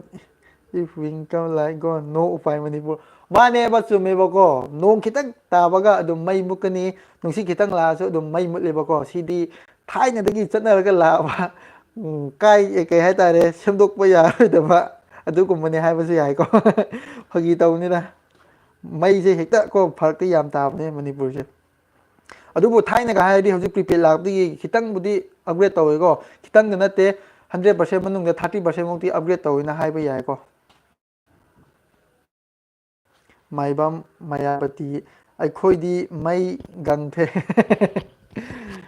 maibam mayapati se isinau se maitai oi doi ro khoi kabui oi doi ro khoi lon kha khangne ba ko disi chang gon mai lungsi bam sina naila na lungbam mo nangkai goi nangpui tani kong na subam mo thongku hak the no matter bro no like also you just keep on your life mane mai lak tra ko ai kaino di flag se maning da tha le na ꯐ꯭ꯂꯥꯛꯁꯦ ꯃꯅꯤꯡꯗ ꯊꯥꯔꯒ ꯐꯛꯂꯥꯡꯗ ꯌꯩꯍꯜꯂꯒ ꯃꯥꯒꯤ reflex ꯊꯣꯛꯄꯗꯣ ꯑꯩꯒꯤ ꯃꯥꯏꯗ ꯑꯃꯨꯛ ꯌꯩꯍꯟꯕꯅꯦꯕ ꯂꯥꯏꯠꯇꯣ ꯁꯤꯌꯥꯔꯁꯦ ꯑꯧ ꯆꯨꯝꯗꯦ ꯑꯥꯏꯊꯣ ꯇꯨꯅ ꯑꯃꯗꯣ ꯑꯣ ꯑꯥꯔꯆꯅꯥ ꯄꯤꯗꯦ ꯑꯃꯁꯤꯡ ꯃꯩꯔꯣꯡꯃꯩ ꯍꯥꯏꯕꯅꯤ ꯕ꯭ꯔꯣ ꯆꯥꯛ ꯆꯥꯔꯕꯣ ꯆꯥꯔꯦ ꯏꯆꯤꯟ ꯏꯅꯥꯎ ꯀꯣ ꯀꯇ꯭ꯔꯤ ꯀꯇ꯭ꯔꯤ ꯃꯁꯥ ꯃꯣꯖꯤꯅꯥ ꯇꯔꯥꯎ ꯀꯇ꯭ꯔꯤ ꯃꯁꯥ ꯍꯥꯏꯕꯀꯣ ꯑꯩꯈꯣꯏꯁꯨ ꯃꯩ ꯃꯨꯠꯈ꯭ꯔꯦ ꯑꯣ ꯏꯆꯤꯟ ꯏꯅꯥꯎ ꯀꯣ ꯃꯩꯁꯦ ꯏꯆꯤꯟ ꯏꯅꯥꯎꯈꯣꯏꯗꯤ ꯀꯩ ꯂꯝꯗꯩ ꯑꯣꯏꯗꯣꯏꯅꯣꯀꯣ ꯁꯖꯤꯗ ꯁꯤ ꯑꯥꯔ ꯁꯕꯦꯟ ꯑꯖꯟ ꯆꯨꯏꯃꯩ ꯀꯥꯎꯋꯦ ꯍꯥꯡꯅꯅꯤ ꯆꯨꯏꯃꯩ ꯍꯥꯞꯄꯅꯦ ꯑꯣ ꯑꯃꯗꯨ ꯆꯤꯡꯃꯩꯔꯣꯡ ꯃꯩ ꯍꯥꯏꯗꯨꯗꯣ ꯅꯪꯗꯣ ꯊꯧꯔꯝꯃꯦꯗ ꯂꯥꯛꯑꯣ ꯂꯥꯛꯑꯣ ꯂꯥꯛꯊꯥꯏ ꯂꯥꯛꯑꯣ ꯒꯧꯅ ꯑꯣ ꯈꯅꯒꯖꯥꯎꯔꯤꯒꯦ ꯃꯩꯇꯩꯅꯤ ꯍꯥꯏꯕꯀꯣ ꯑꯣ ꯑꯗꯨꯒ ꯑꯩꯈꯣꯏ ꯂꯣꯟꯁꯦ ꯈꯔ ꯈꯔ ꯈꯪꯕ ꯃꯥꯜꯂꯦꯀꯣ ꯖꯥꯡ ꯒꯥꯡꯃꯥꯏ ꯚꯤꯗꯤꯑꯣ ꯀꯊꯟ ꯀꯊꯟ ꯑꯞꯂꯣꯗ ꯁꯨꯗꯠꯊꯣ ꯁꯨꯡꯁꯣꯏ ꯁꯣꯏꯗꯅ ꯁꯨ ꯄꯟꯊꯦ ꯚꯤꯗꯤꯑꯣ ꯑꯅꯧ ꯄꯊꯥꯎꯗ ꯄꯟꯊꯅꯤ ꯑꯊꯣꯟ ꯑꯊꯣꯟ ꯄꯊꯥꯎ ꯄꯟꯊꯦ 1995 ꯃꯅꯤꯄꯨꯔ ꯄꯗꯠ ꯄꯥꯈꯧꯔꯣꯏ ꯈꯣ ꯅꯪꯇꯣꯡ ꯑꯦꯗ꯭ꯔꯦꯁꯇ ꯗꯤꯇꯦꯜꯁ ꯍꯜꯂꯛꯑꯣ ꯑꯥꯏ ꯂꯩꯁꯥꯡꯈꯣꯡ ꯃꯩꯊꯦ ꯂꯩꯁꯥꯡꯈꯣꯡ ꯂꯩꯁꯥꯡꯈꯣꯡ ꯑꯀꯥꯏ ꯀꯨꯝ ꯔꯣꯡꯃꯒ ꯂꯩꯁꯥꯡꯈꯣꯡ ꯁ꯭ꯋꯥꯏ ꯀꯨꯝ ꯊꯥꯏꯗꯨꯝꯗꯤ ꯂꯩꯁꯥꯡꯈꯣꯡꯅꯤ ꯑꯀꯥꯏ ꯂꯩꯁꯥꯡꯈꯣꯡ ꯌꯥꯝ ꯏꯅꯥꯝꯗ꯭ꯔꯣꯝ ꯂꯩꯅꯨ ꯅꯅꯥ ꯍꯥꯏꯅ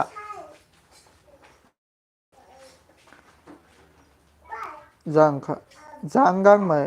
ꯖꯥꯡꯒꯥꯡꯃꯩ ꯍꯥꯞꯄꯅꯤ ꯅꯩꯈꯠ ꯃꯨꯛꯕꯥꯡ ꯁꯨꯈꯧ ꯅꯪ ꯅꯀꯥꯏ ꯄꯨꯏ ꯇ ꯄ꯭ꯔꯦꯡ ꯁꯨ ꯃꯩ ꯇ ꯗꯦ ꯏꯟꯇꯔꯦꯁ ꯅꯥꯏ ꯑꯩ ꯃꯩ ꯃꯩ ꯀꯨꯝꯕꯩ ꯄ꯭ꯔꯦꯡ ꯇꯥꯏ ꯃꯊꯪ ꯀꯣ ꯍꯟꯅ ꯑꯩ ꯁꯨꯗꯅꯤ ꯃꯈꯩ ꯃꯩꯀꯩ ꯃꯥꯏ ꯗꯁꯥ ꯄꯩꯅ ꯆꯨ ꯁꯥꯕ ꯇꯥꯗꯦ ꯅꯝꯗꯨꯂꯣꯡ ꯃꯥꯏ ꯑꯣ ꯅꯝꯗꯨꯂꯣꯡ ꯄꯥꯊꯣ ꯑꯀꯥꯏ ꯑꯅꯩ ꯑꯅꯥꯏꯅꯦ ꯑꯅꯩ ꯑꯅꯥꯏ ꯍꯥꯏꯗꯣ ꯅꯝꯗꯨꯂꯣꯡ ꯀꯣ ꯑꯅꯩ ꯑꯗꯨꯝ ꯃꯩ ꯁꯥꯕꯗꯤ ꯊꯥꯏꯗꯤꯅꯦ ꯀꯅꯥꯖꯟꯗ ꯇꯨꯕꯤ ꯀꯅꯥꯒꯥꯃꯤ ꯀꯅꯥ ꯇꯣꯡꯅꯤ ꯀꯖꯟ ꯃꯨꯊꯦ ꯃꯥ ꯅꯩꯗꯨ ꯃꯩꯅꯥꯖꯟꯗꯦ ꯇꯦꯝꯃꯤꯌꯥ ꯀꯕꯤ ꯆꯣꯡ ꯊꯥꯏꯕꯣ ꯀꯕꯤ ꯆꯣꯡ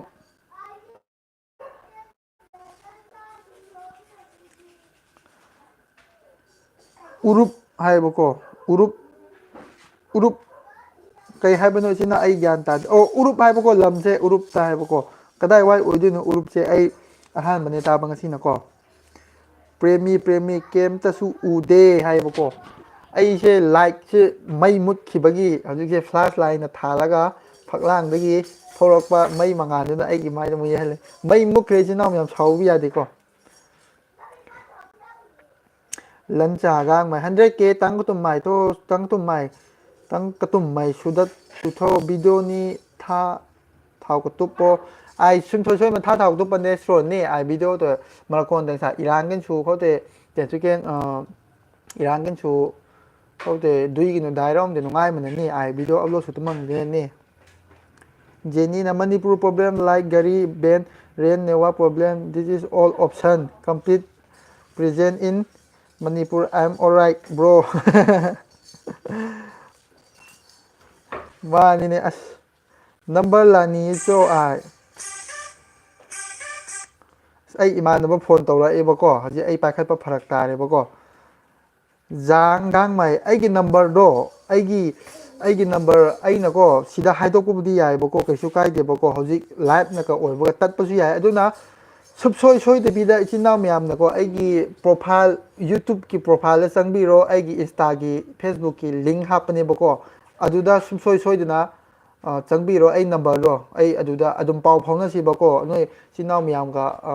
ꯍꯥꯏꯕꯗꯤ ꯑꯋꯥ ꯅꯨꯡꯉꯥꯏ ꯑꯗꯨꯝ ꯇꯥꯟꯅꯁꯤ ꯀꯔꯤꯁꯨ ꯀꯥꯏꯗꯦ ꯑꯗꯨꯗ ꯍꯥꯏꯕꯤꯔꯛꯑꯣ ꯑꯩ ꯅꯝꯕꯔ ꯁꯨꯡꯁꯣꯏ ꯁꯣꯏꯗꯅ ꯄꯤꯔꯛꯀꯦꯕꯀꯣ ꯑꯁꯤꯗ ꯄꯤꯕ ꯌꯥꯕꯖꯥꯠꯂꯣ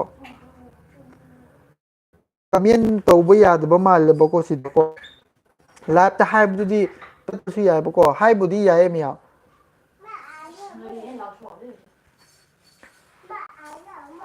ꯇ꯭ꯋꯤꯟꯁ ꯇꯠꯆꯣ ꯇ꯭ꯋꯤꯟꯁ ꯇꯠꯆꯣ ꯍꯥꯝꯗꯨ ꯇꯨꯀꯨꯝꯕꯁꯨ ꯇ꯭ꯋꯤꯟꯁ ꯁꯝꯃꯦ ꯇ꯭ꯋꯤꯟꯁ ꯁꯝꯃꯛꯇꯨꯡꯗꯤ ꯇ꯭ꯋꯤꯟꯁ ꯁꯝꯃꯦ ꯀꯔꯥꯅ ꯉꯝꯃꯦ ꯂꯝꯗꯨ ꯂꯣꯡꯀꯣ ꯅꯩ ꯑꯗꯨꯝ ꯃꯩꯗꯅ ꯀꯅꯥꯒꯃꯤꯖꯅ ꯀꯕꯤ ꯆꯨꯡ ꯀꯥꯎ ꯇꯣꯡꯅ ꯍꯥꯏꯗꯤ ꯑꯆꯥꯏꯕꯨꯡꯉꯣ ꯍꯦꯛ ꯊꯣꯏꯁꯨ ꯅꯨꯡꯒꯣꯏꯁꯤꯅ ꯑꯀꯥꯏ ꯃꯁꯩ ꯅꯨꯡꯒꯣꯏꯁꯤꯅ ꯍꯥꯏꯗ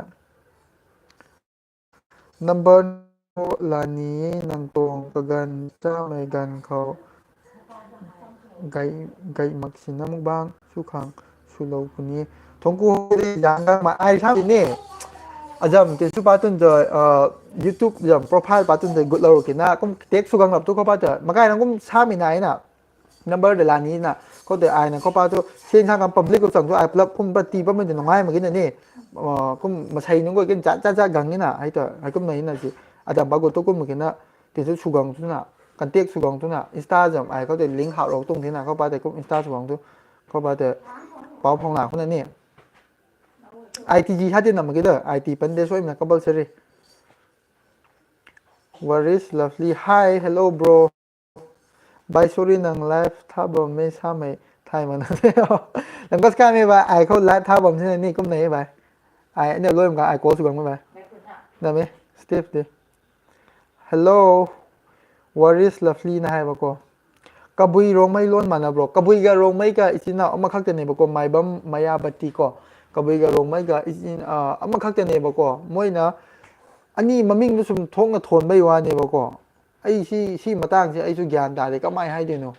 kabui ga rong mai de ama khak te ne na khalle da ai de ko aduma khalle ba su na tre adum ama khak te ne da ai gi mo de moina khang de ahal laman sing ga munna hangdari ya ro masi matang de se na ba khra lai re ba ko gyan ta dre ai su ama khakta oja khangde mi khara na kabai ga noi di rong ma adu hai ba ko ai gi mo di as adu gum di ai di pamde Susitra chanu bro nangi wa to yam chame lu na to biyo nungsi chana na adum leimino thank you Susitra chanu bo ko hai ni ai le na thagat chari ko au thai oi ai da kai ma sai nungoi te nam long ho ne ai da kai ma sai nungoi te bro don't ever share personal number online try in your channel mane bako amarom na ai live study sugum se haidi haina damne bako ado ai thangai sena pamagadi ai gi kanu da lako instagram da ai soi na pigni bako biang ko krisi singna no ai number pi thok da kem da aki ba leiba mi na te bako ai number pi bai de kem da khalu no miya apa ma khai lao ai di wari chana si sini ko ichin nam yang ko arai leita awana adum tanara ko adu gi de kem leita ngonda nang ta Sophia gang mai nang ta hawi thai lai khau atong phone pa ta lui mai nui da thei da Sophia gang mai nang ta hawi thai lai khau nang ta hawi lai khau atong phone pa ta lui mai ta nui da ai hau thi hati ni gyan thang ke nang ta hawi thai lai khau atong phone pa ta rồi phone pat rồi mai nui da ai gi u ga na amuk no hai la ko ai gyan ta ngam re chin nam ya ko Sophia gang mai phul ga ke de anai jong ni cho ai gi anai se ai gi anai se si lai re tu as ai bag se ngan ba ya dre ba ko myam ko chin nam myam ko ai gi bag se ngan ba ya dre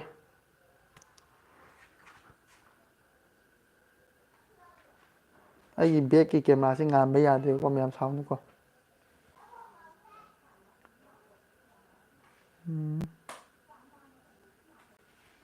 mai lak tro ichina myam hojik se mai lak te ba ko mai lak te na ai ma tha cha le humang na ga loi de taw du ko phone ji ju mai dong na sagat le flag su mu ngan live su tha taw gi ko Ronaldinho or Messi na hai ba ko masigi matang se comment su khanai ba ko gyan na de ai keri wakhan no khang de ba si se ko ai jo Ronaldo or Messi ka yam haina yo ko si ko se ai gyan ta de ba ko as comment su khana ba lei ba ko adu mai bu apa man he ai di Messi ba me Messi big fan from Mount Naga thank you bro welcome to my life jangang my Facebook ko friend request ti lo kan he jang gan song gang puni jang gan song gang Facebook ko ai jangไม่ได้ accept ช่วยมันสุกังไม่ได้กะดีจังกวนมากะดีจังนังกายใน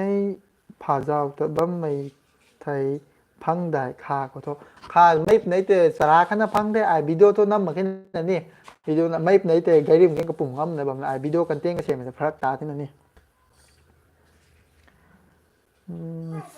ซุนทุยกว่าไหม yo bro yo bro this year I will be coming Manipur bro can I meet your family if you don't mind I will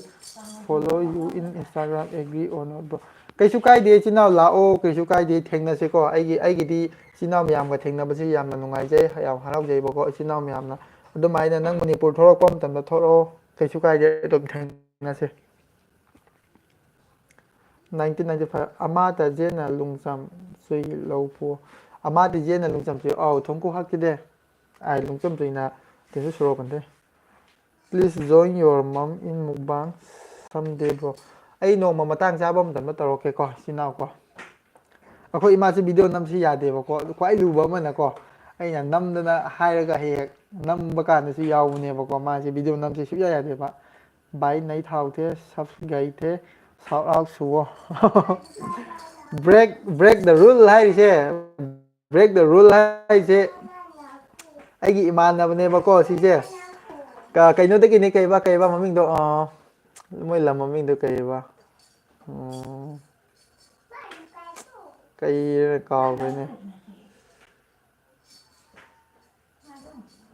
tarung hay bữa tarung đây nè bác cô chị chị mà nè chị Steve cô nè bác cô mày apa mà lấy đi hay rồi mà sách yam phải giờ nè mà chị CR7 Ronaldo rồi Messi nè bác cô ấy đi Messi pa mày bác cô chị nào mày không cô asi Ronaldo rồi Messi chị ấy mà chị hay là đi nốc ninh bác phao ấy bác cô comment đã khăn đã bây giờ lấy bác cô chị kì mà tăng đã bro chak charbo lai bro brok hai boko chadri china myam hojik se live nga kharam mani china hodi charba ai to Ronaldo di ai to Messi Renuka Kuman hi hello china which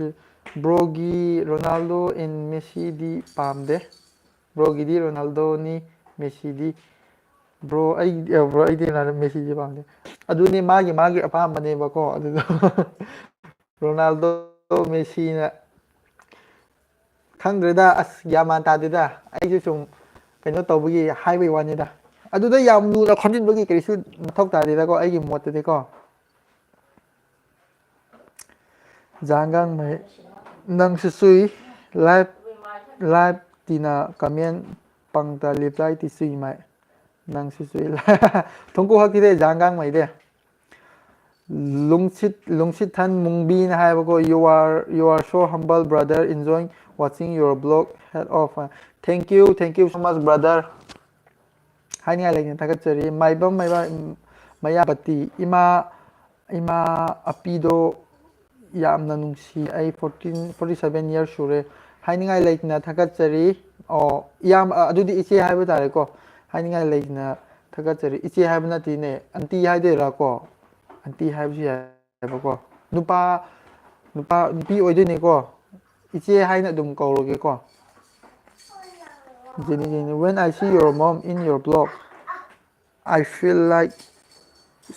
she is my mommy thank you Jenny hai ngai lai den thagat chari ko ayo hoi mane akhoi di ima hai bi si di ama khak te ne hauji akhoi Jenny hoi gi ima su ima hai bi ama khak te ne moina pokpam tam da bu kaino tawe hai bi wan ne ba ko ima hai bi ama khak te ne lowe ba ko ima na lori ba lol se ai gi mot di macha sing gi da mak di amana hende ba kanam da compare to bi aro ama khak te ne na khallaga khalle ba ko hai bi ima hai bi ima ne loi khre moina kai hai ai su yam na hai ba hai tre ba su mo ma ta ni ko ima hai bi ama khak te ne hai ninge ai de break the by sorry I'm taken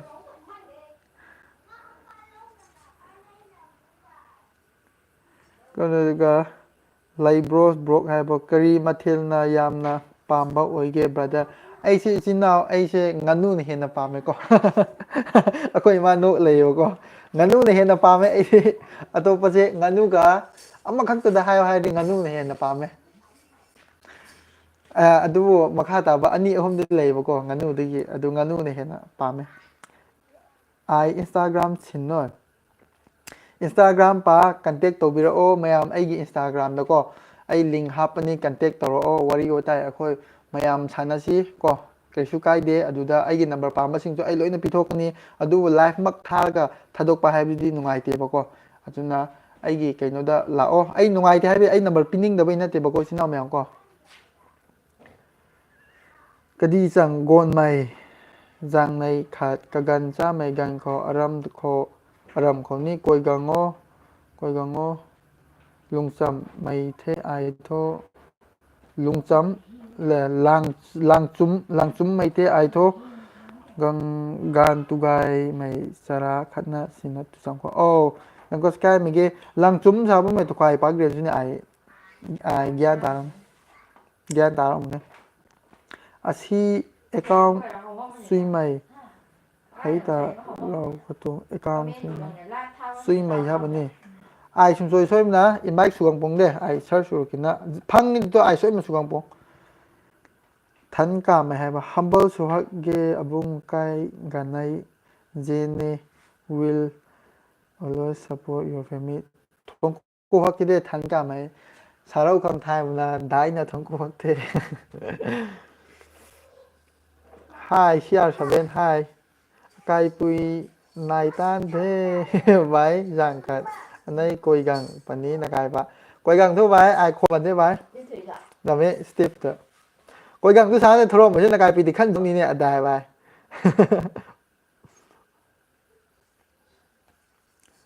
phone number ꯄꯤꯔꯛꯑꯣ ꯕ꯭ꯔꯣꯒꯤ ꯃꯩ ꯂꯥꯛꯑꯦ ꯍꯧꯖꯤꯛꯁꯦ ꯏꯆꯤꯟ ꯏꯅꯥꯎ ꯃꯌꯥꯝ ꯀꯣ ꯏꯆꯥꯅꯨꯄꯤꯁꯦ ꯍꯔꯥꯎ ꯂꯩꯔꯦ ꯃꯩ ꯂꯥꯛꯄꯗꯒꯤ ꯎꯁ ꯐꯦꯟ ꯑꯝꯇ ꯍꯣꯡꯕ ꯉꯁꯥꯏꯗꯩ ꯑꯩꯁꯦ ꯁꯥꯔꯦꯕ ꯍꯧꯖꯤꯛꯁꯦ ꯀꯥꯏ ꯆꯠꯈ꯭ꯔꯒꯦ ꯐꯣꯟ ꯅꯝꯕꯔ ꯑꯝꯇ ꯄꯤꯔꯛꯑꯣ ꯕ꯭ꯔꯣꯒꯤ ꯍꯥꯏꯕꯀꯣ ꯏꯆꯤꯟ ꯏꯅꯥꯎ ꯃꯌꯥꯝ ꯑꯩꯒꯤ ꯐꯣꯟ ꯅꯝꯕꯔꯁꯦꯀꯣ ꯑꯩꯅ ꯍꯥꯏꯕꯗꯣ ꯑꯩ ꯁꯤꯗ ꯇꯥꯏꯞ ꯇꯧꯕꯁꯨ ꯌꯥꯗ꯭ꯔꯦ ꯏꯆꯤꯟ ꯏꯅꯥꯎ ꯃꯌꯥꯝ ꯑꯩꯒꯤ ꯐꯣꯟ ꯅꯝꯕꯔꯁꯦ ꯑꯩꯒꯤ ꯏꯟꯁꯇꯥꯗ ꯂꯥꯛꯑꯣ ꯁꯨꯡꯁꯣꯏ ꯁꯣꯏꯗꯅ ꯑꯩ ꯄꯤꯒꯅꯦꯕꯀꯣ ꯍꯧꯖꯤꯛ ꯑꯁꯨꯃꯥꯏꯅ ꯂꯥꯏꯐ ꯊꯥꯅ ꯄꯤꯕꯁꯦ ꯅꯨꯡꯉꯥꯏꯇꯦꯕꯀꯣ ꯏꯆꯤꯟ ꯏꯅꯥꯎ ꯃꯌꯥꯝ ꯀꯣ ꯃꯣꯏꯒꯤ ꯌꯨꯇꯨꯕꯅꯁꯨ ꯌꯥꯗꯕ꯭ꯔꯗꯤ ꯈꯪꯗꯦꯕꯀꯣ ꯄꯤꯕꯕꯨꯗꯤ ꯌꯥꯏ ꯑꯗꯣ ꯑꯩ ꯄꯤꯅꯤꯡꯗꯕꯈꯩꯁꯨ ꯅꯠꯇꯦ ꯍꯥ ꯑꯩꯒꯤ ꯅꯝꯕꯔ ꯄꯤꯅꯤꯡꯗꯕꯩꯁꯨ ꯅꯠꯇꯦ ꯃꯌꯥꯝ ꯑꯗꯨꯅ ꯑꯩꯒꯤ ꯀꯩꯅꯣꯗ ꯂꯥꯛꯑꯣ ꯏꯟꯁꯇꯥꯒ꯭ꯔꯥꯝꯗ ꯑꯩ ꯁꯣꯏꯅ ꯄꯤꯒꯅꯤ ꯑꯩꯒꯤ ꯌꯨꯇ꯭ꯌꯨꯕꯇꯀꯣ ꯂꯩꯕꯅꯦ ꯑꯗꯨꯒ ꯋꯥꯔꯤ ꯁꯥꯟꯅꯁꯦ ꯑꯩꯅꯁꯨ ꯍꯦꯟꯅ ꯏꯆꯤꯟ ꯏꯅꯥꯎ ꯃꯌꯥꯝꯒꯀꯣ ꯋꯥꯔꯤ ꯁꯥꯟꯅꯅꯤꯡꯉꯤꯅꯦꯕꯀꯣ ꯑꯩꯅ ꯍꯦꯟꯅꯀꯣ ꯆꯨꯟ ꯍꯥꯏꯅ ꯍꯥꯏ ꯖꯤꯟꯖꯟ ꯌꯥꯝ ꯅꯨꯡꯁꯤꯌꯦ ꯅꯪꯕꯨ ꯎꯔꯒ ꯍꯥꯏꯅꯤꯡꯉꯥꯏ ꯂꯩꯇꯅ ꯊꯥꯒꯠꯆꯔꯤ ꯆꯨꯟ ꯖꯥꯡꯒꯥꯡꯃꯩ ꯀꯛꯊꯠꯈ꯭ꯔꯦ ꯃꯥꯒꯤ ꯃꯦꯁꯦꯖ ꯀꯣ 1995 ꯑꯗꯧ ꯃꯨꯛꯕꯥꯡ ꯊꯥꯀꯨ ꯗꯠ ꯄꯟꯊꯥ ꯑꯊꯣꯟ ꯁꯨꯡꯁꯣꯏ ꯁꯣꯏꯗꯅ ꯊꯥꯀꯨ ꯄꯟꯊꯤꯗ ꯑꯦꯁ ꯕꯕꯨꯗꯣꯟ ꯅꯪꯒꯤ ꯚꯤꯗꯤꯑꯣ ꯌꯦꯡꯕ ꯌꯥꯝ ꯅꯨꯡꯉꯥꯏꯌꯦ ꯑꯗꯨꯝ ꯌꯦꯡꯉꯦ ꯍꯥꯏꯅꯤꯡꯉꯥꯏ ꯂꯩꯇꯅ ꯊꯥꯒꯠꯆꯔꯤ ꯏꯆꯤꯟ ꯏꯅꯥꯎꯕꯨꯀꯣ ꯏꯆꯤꯟ ꯏꯅꯥꯎ ꯕꯕꯨꯗꯣꯟꯕꯨꯀꯣ ꯋꯥꯔꯁꯤꯞ ꯅꯈꯣꯏ ꯂꯦꯡꯒ꯭ꯋꯦꯖꯇ ꯍꯥꯏꯕꯗꯣ ꯈꯪꯗꯦ ꯃꯅꯤꯄꯨꯔ ꯂꯦꯡꯒ꯭ꯋꯦꯖꯇ ꯍꯟꯗꯣꯛꯄꯤꯔꯛꯑꯣ ꯍꯣꯏ ꯑꯩ ꯍꯧꯖꯤꯛꯀꯣ ꯑꯩꯈꯣꯏ ꯂꯣꯟꯗ ꯍꯥꯏꯔꯛꯑꯀꯥꯟꯁꯨ ꯑꯩ ꯃꯅꯤꯄꯨꯔ ꯂꯦꯡꯒ꯭ꯋꯦꯖꯇ ꯑꯩ ꯇ꯭ꯔꯥꯟꯁꯂꯦꯠ ꯇꯧꯔꯛꯑꯒꯦꯀꯣ ꯃꯌꯥꯝ ꯀꯣ ꯅꯦꯠ ꯌꯥꯝ ꯁꯤꯗꯣ ꯑꯁ ꯑꯩꯒꯤ ꯅꯦꯠꯁꯤ ꯀꯃꯥꯏꯅ ꯇꯧꯅꯤꯀꯣ ꯅꯦꯠꯁꯤ ꯈꯔ ꯅꯨꯡꯉꯥꯏꯇ꯭ꯔꯕ ꯃꯥꯜꯂꯦ ꯃꯌꯥꯝ ꯋꯥꯔꯧꯕꯤꯕ ꯌꯥꯔꯣꯏ 4G ꯄꯥꯏꯕꯒꯤꯅꯦ ꯍꯥꯏꯕ ꯇꯥꯔꯦꯀꯣ ꯃꯌꯥꯝ ꯋꯥꯔꯧꯕꯤꯕ ꯌꯥꯔꯔꯣꯏꯀꯣ 1995 ꯑꯃ ꯇꯣꯏ ꯇꯤꯍꯧ ꯂꯧꯑꯣ ꯑꯃ ꯈꯅ ꯇꯤꯍꯧꯗꯣꯏꯁꯦ ꯑꯩꯈꯣꯏ ꯏꯃꯥꯁꯤ ꯂꯩꯗꯣ ꯑꯩꯒꯤ ꯏꯃꯥ ꯄꯂꯦꯝ ꯏꯃꯥ ꯅꯨꯡꯁꯤꯔꯕꯤ ꯑꯩꯈꯣꯏ ꯏꯃꯥꯒ ꯑꯩꯒꯁꯦ ꯁꯛ ꯍꯥꯏꯐꯦꯠ ꯍꯥꯏꯐꯦꯠ ꯃꯥꯟꯅꯕ꯭ꯔꯥ ꯃꯌꯥꯝ ꯌꯦꯡꯉꯨꯅꯦ ꯑꯝꯇ ꯃꯥꯟꯅꯔꯝꯃꯣꯏꯗ ꯑꯩꯈꯣꯏ ꯏꯃꯥꯅ ꯐꯖꯕ ꯍꯦꯜꯂꯝꯅꯤ ꯇꯨ ꯐꯥꯒꯤ ꯇꯧꯅꯦ ꯁꯨꯃꯥꯏꯅ ꯂꯩꯗꯣ ꯑꯩꯈꯣꯏ ꯏꯃꯥꯁꯦ ꯃꯌꯥꯝ ꯑꯩꯈꯣꯏ ꯏꯃꯥꯒ ꯐꯝꯃꯤꯟꯅꯔꯛꯀꯦꯀꯣ ꯑꯁ ꯑꯩ ꯀꯃꯦꯟ ꯑꯃꯨꯛ ꯄꯥꯕꯁꯦ ꯄꯨꯡ ꯐꯔꯛ ꯇꯥꯕ ꯅꯦꯠꯁꯤ ꯍꯛꯑꯣꯏ ꯑꯩꯒꯤ ꯅꯦꯠꯁꯦ ꯀꯃꯥꯏꯅ ꯇꯧꯕꯅꯣ ꯈꯪꯗ꯭ꯔꯦꯀꯣ ꯃꯌꯥꯝ ꯁꯥꯎꯕꯤꯔꯣꯏ ꯅꯦꯠꯁꯦ ꯈꯔ ꯅꯨꯡꯉꯥꯏꯇ꯭ꯔꯦ ꯆꯥꯛ ꯆꯥꯔꯕ꯭ꯔꯣ keep your free keep you ꯐ꯭ꯔꯤꯅ ꯍꯥꯏꯕꯀꯣ ꯏꯆꯤꯜ ꯏꯅꯥꯎ ꯃꯌꯥꯝ ꯑꯩ ꯆꯥꯛ ꯆꯥꯗ꯭ꯔꯤ ꯍꯧꯖꯤꯛꯁꯦ ꯆꯥꯛ ꯉꯥꯏꯕ ꯑꯣꯏꯅ ꯁꯨꯝ ꯐꯝꯃꯤꯌꯦ ꯏꯃꯥꯒ ꯑꯩꯈꯣꯏꯒ ꯀꯣ ꯀꯔꯤ ꯆꯪꯒꯥꯡ ꯃꯩꯒꯣꯟ ꯃꯩ ꯂꯨꯡꯆꯝ ꯂꯨꯡꯆꯣꯝ ꯇꯨꯅ ꯅꯤ ꯁꯥꯟꯅ ꯑꯋꯥꯡ ꯈꯨꯜ ꯇꯨꯅꯅꯤ ꯁꯥꯏ ꯅꯣꯅꯦ ꯂꯦ ꯅꯥꯊꯦ ꯑꯣ ꯑꯁꯀꯨꯝꯗꯤꯗꯣ ꯅꯣꯅꯦ ꯅꯥꯏꯗꯤꯗꯣ ꯗꯨꯍꯛ ꯊꯤꯌꯣ ꯑꯔꯝ ꯃꯅꯣꯔꯦ ꯁꯥꯇꯤꯗꯨꯅꯦ ꯑꯔꯪꯁꯨ ꯗꯨꯍꯛꯇꯣꯏ ꯑꯔꯝ ꯍꯥꯏꯗꯤ ꯊꯧꯅꯨꯅꯦ ꯍꯥ ꯈꯔ ꯃꯇꯥꯡ ꯆꯥꯕꯗꯅꯣ ꯊꯦꯡꯅꯔꯛꯒꯅꯤ ꯆꯥꯛ ꯆꯥꯔꯕ꯭ꯔꯣ ꯏꯆꯤꯟ ꯏꯅꯥꯎ ꯃꯌꯥꯝ ꯑꯩ ꯆꯥꯛ ꯆꯥꯗ꯭ꯔꯤꯌꯦ ꯀꯤꯞ ꯌꯣꯔ ꯐ꯭ꯔꯤ ꯑꯩ ꯆꯥꯛ ꯆꯥꯗ꯭ꯔꯤꯌꯦ CR7 ꯑꯇꯣꯟ ꯑꯗꯤ ꯊꯥꯏꯗꯥꯏ ꯈꯪꯉꯦ ꯑꯇꯣꯟ ꯑꯗꯤꯗꯣ ꯑꯩꯈꯣꯏ ꯈꯨꯟꯗ ꯃꯌꯨꯝ ꯄꯥꯜꯂꯦꯕꯀꯣ ꯄꯋꯥꯔ ꯖꯣꯟ ꯆꯥꯛ ꯆꯥꯔꯕ꯭ꯔꯣ ꯏꯆꯤꯟ ꯏꯅꯥꯎ ꯃꯌꯥꯝ ꯆꯥꯗ꯭ꯔꯤꯌꯦ ꯄꯋꯥꯔ ꯖꯣꯟ ꯆꯥꯛ ꯆꯥꯗ꯭ꯔꯤꯕꯀꯣ ꯑꯩꯈꯣꯏꯁꯦ ꯁꯦꯠ ꯍꯥꯏ ꯏꯆꯤꯟ ꯏꯅꯥꯎ ꯃꯌꯥꯝ ꯍꯥꯏ ใกล้จะเคลียร์จางกังมาโอ้มังเคลียร์จางกังมาไอมณีปูร์ปัดไม่กันเขานังดังเขากงนะตุสีจังสีปุยกันสีตุจำเขาเนียนไม่ใจไม่โทษไทยมาแค่ชาลงมัมมาแค่เรกันรวยกันไม่เลยกระเจ้านะอันไหนคนบางคนทงกูฮักเทปัดโทษจางกังไม่นี่ประจำโทษก็อันนี้ก็ชลุยนาเขาตุจำมาเขานี่ในอาชีพนี่ใกล้มาเก็บปัดโทษอันนี้ก็เทงหน้าสำคัญชวมกังไม่ให้บ่เตาไกไม่เทเน็ต thank you เขาจริงเนียเชื่อมุกที่เนียเชื่อมุก stable เดี๋ยวบอกว่ามุกง่ายจะโตมาเลยบอกว่าเดี๋ยวก็บาบุตัวนั้นกินนุปีชูยาวฮัลโหลอ่างมาเลยนั่งกินนุปีโดไอ้กินนุปีใช่ไอ้งอนตะกี้สฮีไอ้เนี่ยสฮีอันนี้มุกทำไมหันมาช่วยใหญ่บอกว่ามาเช่เขาจริงทำว่ากันนะกะลีที่น้าไม่ยอมก็ดูแต่เนี่ยไม่ยอม19นั่นเนี่ย1995นะบอกเจนฮักอามาตาไอดีเดลีเขาบัมนะอปุยตาเฮาดัดมาไม่ถึงช่างเทอปุยเลยนึงมาเรื่องจำไม่ถึงกุมอจูตังตาอามาโทอปุยโทสเบียนตีตังปันเทมาถึงกุมจูตังตาอคุยอิมาเชมายามตัวถึงกุม50เฮเลบะถึงกุม50เฮเลอคุยอิมาเชมีอคุยอิมาหอยถึงกุม50เห็นแล้วนี่เนี่ยต่างค่ายที่จันบะเฮเลยก็ไม่เอาก็ give you free bro ก็ได้ได้กินโนก็ได้ได้กินโอเดียโนวิดีโอยามนุ่งไงอีชิ้นเราไอ้เช็คกันโนได้กินเนี่ยบอกว่าอ๋อเทียมในช่างคงได้กินเนี่ยบอกว่าเจนนี่โอเค bro nice to talk with you now it's time to cook my dinner thank you to show your mom please handshake to mom once from my side bro nâng sai cái gì hết tao biết hay rồi mà hết tao mà nó có hết tao rồi này mà có hỏi phải đây chứ nào chắc tôi thông độ rồi tôi đi nông mà ai một lại thà bom tao nó một thành nào xí co nâng khâu uy viên nâng khâu dễ đã nâng khâu viên ai gian tạm mà khơi ai gian tạm có từ sát từនេះ Esther นับตุถาตะบุยกันนับตุมาเกะซักซาดรีเขาจะเกะซักเลยบางไงดิชินน้ำยามก็เอาไปขอนะขอเจนนี่ที่เขาเอาไปขอ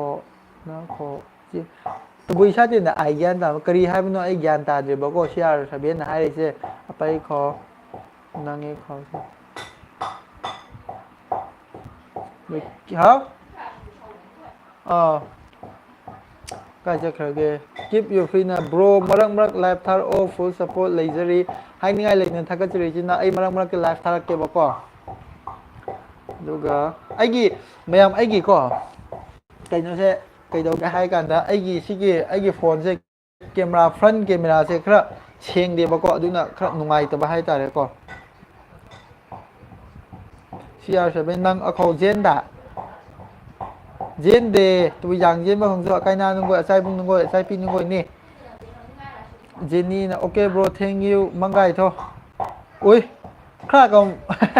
nga sai di ma je koi kabui ken o moi ma do ken ni hai ban ni ko rong mai ni thank you bye bye bindia kang jo ima se mabuk yam pharam do ma le ima se wa yam ngangan de ma se ai gi on de mabuk ki yam phare myam bindia na hai ko 1995 next month mukbang khat na khang ai support slow panthe asai personnel suna nai khat lam kho gokjan mukbang slow thongku hakte ai soi de tawrake 1995 ko next month da ko Esther nungsie haibani ibok to pa ba khang da ba do o anai kho preng suo o ngai do pai kho na Jenny Swati oh sa Tisha oh ai mam si oh thank you Sia Shabel big fan tawo nung sie hai bani na hai ma ko thank you Esther na su mo hai bi le ko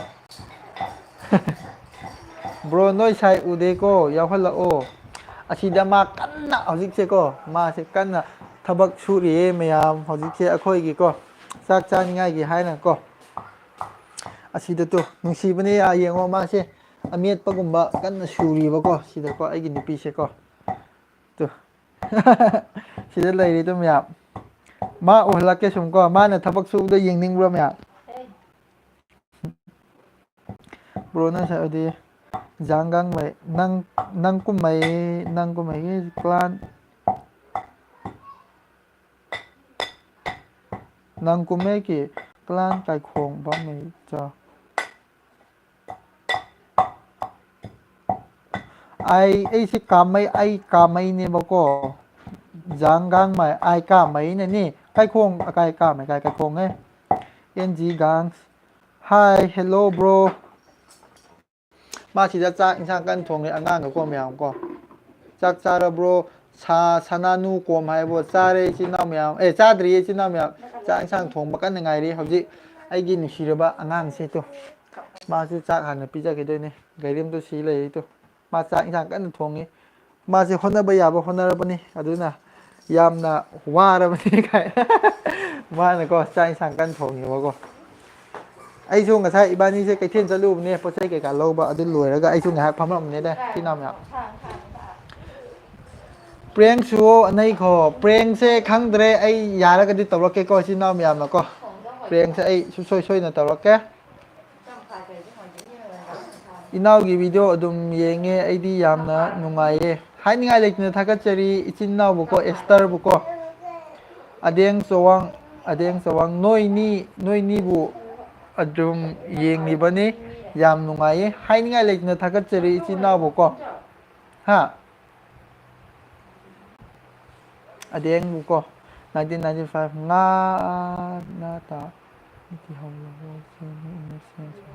ꯉꯥ ꯅꯠꯇꯅꯤ ꯇꯤꯍꯧ ꯍꯥꯞꯄꯅꯤ ꯊꯨꯝꯀꯨ ꯍꯛꯇꯦ ꯑꯩ ꯃꯊꯪ video ꯈꯣ ꯀꯃꯥꯏꯀꯦꯟ ꯇꯤꯡꯖꯥꯎꯔꯛꯄꯅꯦ ꯁꯨꯡꯁꯣꯏ ꯁꯣꯏꯕꯅꯅꯤ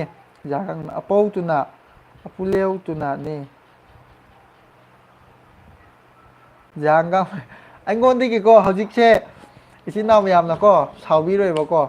ꯑꯩꯒꯤ ꯍꯧꯖꯤꯛ live ꯌꯦꯡꯂꯤꯕꯁꯤꯡꯁꯦ ꯑꯩꯉꯣꯟꯗꯒꯤ ꯌꯥꯝꯅ ꯍꯜꯂꯝꯕ ꯃꯤꯁꯨ ꯂꯩꯔꯝꯕ ꯌꯥꯏ ꯑꯗꯨꯕꯨ ꯑꯩꯒꯤꯗꯒꯤ ꯑꯗꯨꯗꯣ ꯑꯩꯁꯨ ꯈꯪꯗ꯭ꯔꯦꯕꯀꯣ ꯑꯁꯤꯗ ꯃꯃꯤꯡ ꯈꯛꯇ ꯊꯣꯛꯂꯛꯄꯅꯤꯅ ꯃꯁꯛꯀ ꯀꯣꯟꯅꯅ ꯑꯗꯨꯅ ꯑꯩꯅ ꯑꯌꯥꯝꯕꯅ ꯍꯥꯏꯕ ꯃꯇꯝꯗ ꯁꯣꯏꯈꯤꯕ ꯂꯥꯟꯕ ꯌꯥꯎꯔꯁꯨ ꯉꯥꯛꯄꯤꯌꯨꯀꯣ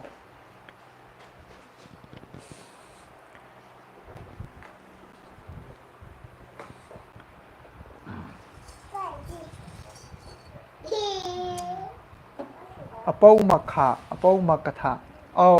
ꯑꯩꯈꯣꯏ ꯄꯥꯕꯨꯡꯗꯤꯀꯣ ꯃꯌꯥꯝ ꯂꯩꯈꯤꯗ꯭ꯔꯦꯕꯀꯣ ꯀꯨꯏꯔꯦꯕꯀꯣ ꯁꯦꯡꯅ ꯍꯥꯏꯔꯕ ꯃꯇꯝꯗ ꯑꯩꯈꯣꯏ ꯄꯥꯕꯨꯡꯗꯣ ꯑꯩꯅ ꯃꯁꯛ ꯈꯪꯍꯧꯗꯦꯕꯀꯣ ꯑꯩꯅ ꯄꯤꯛꯏꯉꯩꯗꯒꯤ ꯃꯥꯁꯦ ꯂꯩꯈꯤꯗ꯭ꯔꯕ ꯃꯥꯜꯂꯦꯕꯀꯣ ꯑꯩꯈꯣꯏ ꯄꯥꯕꯨꯡ ꯃꯁꯛ ꯈꯪꯍꯧꯗꯦꯕꯀꯣ ꯑꯩꯒꯤ ꯄꯥꯕꯨꯡ ꯃꯁꯛ ꯈꯪꯍꯧꯗꯅ ꯍꯧꯔꯛꯄꯅꯦ ꯍꯥꯏꯕ ꯇꯥꯔꯦ ꯃꯌꯥꯝ ꯑꯩꯒꯤ ꯄꯥꯕꯨꯡꯗꯣ ꯑꯩꯅ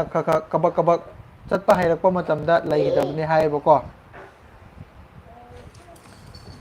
ꯑꯥꯏꯊꯣꯛꯒꯂꯥꯎꯗꯤ ꯀꯥꯎ ꯈꯪ ꯊꯥꯏ ꯃꯛꯅ ꯁꯥꯂꯧ ꯄꯨꯣ ꯂꯪꯒꯁ ꯀꯌꯥ ꯀꯥꯏꯃꯒꯦ ꯂꯪꯒꯁ ꯀꯥꯏ ꯑꯀꯥꯏꯅꯤ ꯀꯥꯎ ꯉꯥꯛꯇꯤ ꯂꯣꯏꯊꯩ ꯀꯥꯏ ꯀꯨꯝ ꯑꯖꯟ ꯀꯨꯝ ꯀꯥꯎ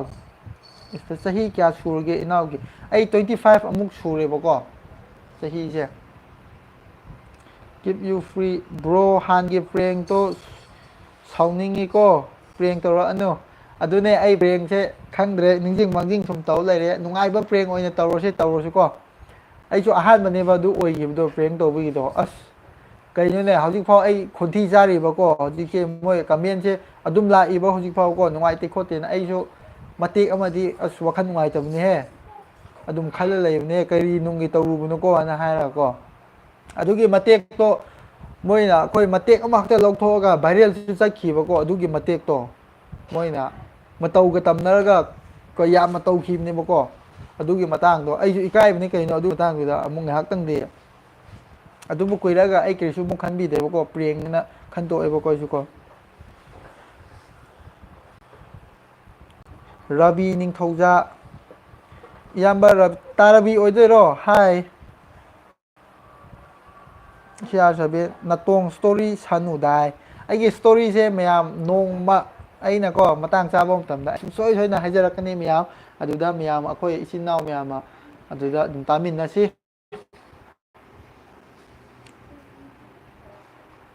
장강매 까이콩 다 타이테 타이테 후거 후거는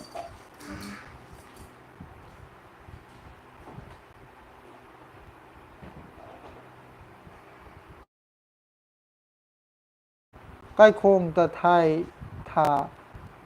까이콩 다 타이 타호 타호 까오나 mấy 까이콩 hay 까이콩 다 타이 타 타이 타호 까오나 mấy 까오나 mấy riêng ta 까오나 tong ai tho aniu tong kre ta là ni sa đông tin cái khôn hay ai gian tà một cái này bao nhiêu ai gian tà gian phá bắt đầu một cái này giang gang mày nè có ai gian cái tên ta điên mà cái này một ba ngày rồi đi nè thagalake tamo thagalake hantak hayeng ko ba ngày view ค่อยน้องป้าสิ่งนี้บอกว่าปูปางไงให้ดีเชียกับมังเฉากับมังชัวโอ้เปล่งตัวผมตัวนักกับปะเฉาให้แล้วก็เชียจะเป็น keep your bro explore ครับตัวบีโอมารักแต่เน็ตยาดบะก็จะกินเน็ตยาดบะมาเลยยามหน่วยเตะอัศไอ้กินเน็ตเช่ขั้นเรียกยามันตาเดตัวเช่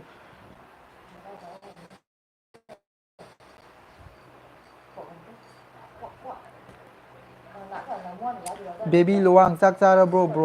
จีน่าแมวไอ้ซักจ้าดีไอ้เจ้าที่ซักอินซังถงบักลอยบักกันยังไงดีบักก็สิดาตุอ่างานกี่ซักอินซังอิลีบะสิดามีแกอะดูก็มายังกันตัวก็ถงเนี่ยมาม่าน่ะสิเลยตัวสิดามาจ้ากี่ซักกันอิลี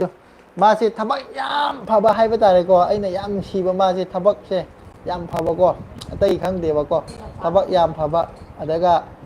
มาชี้อ่างที่นั่นก็ยามพัดตะบะอ่างนี่มันก็ชี้อ่างใช่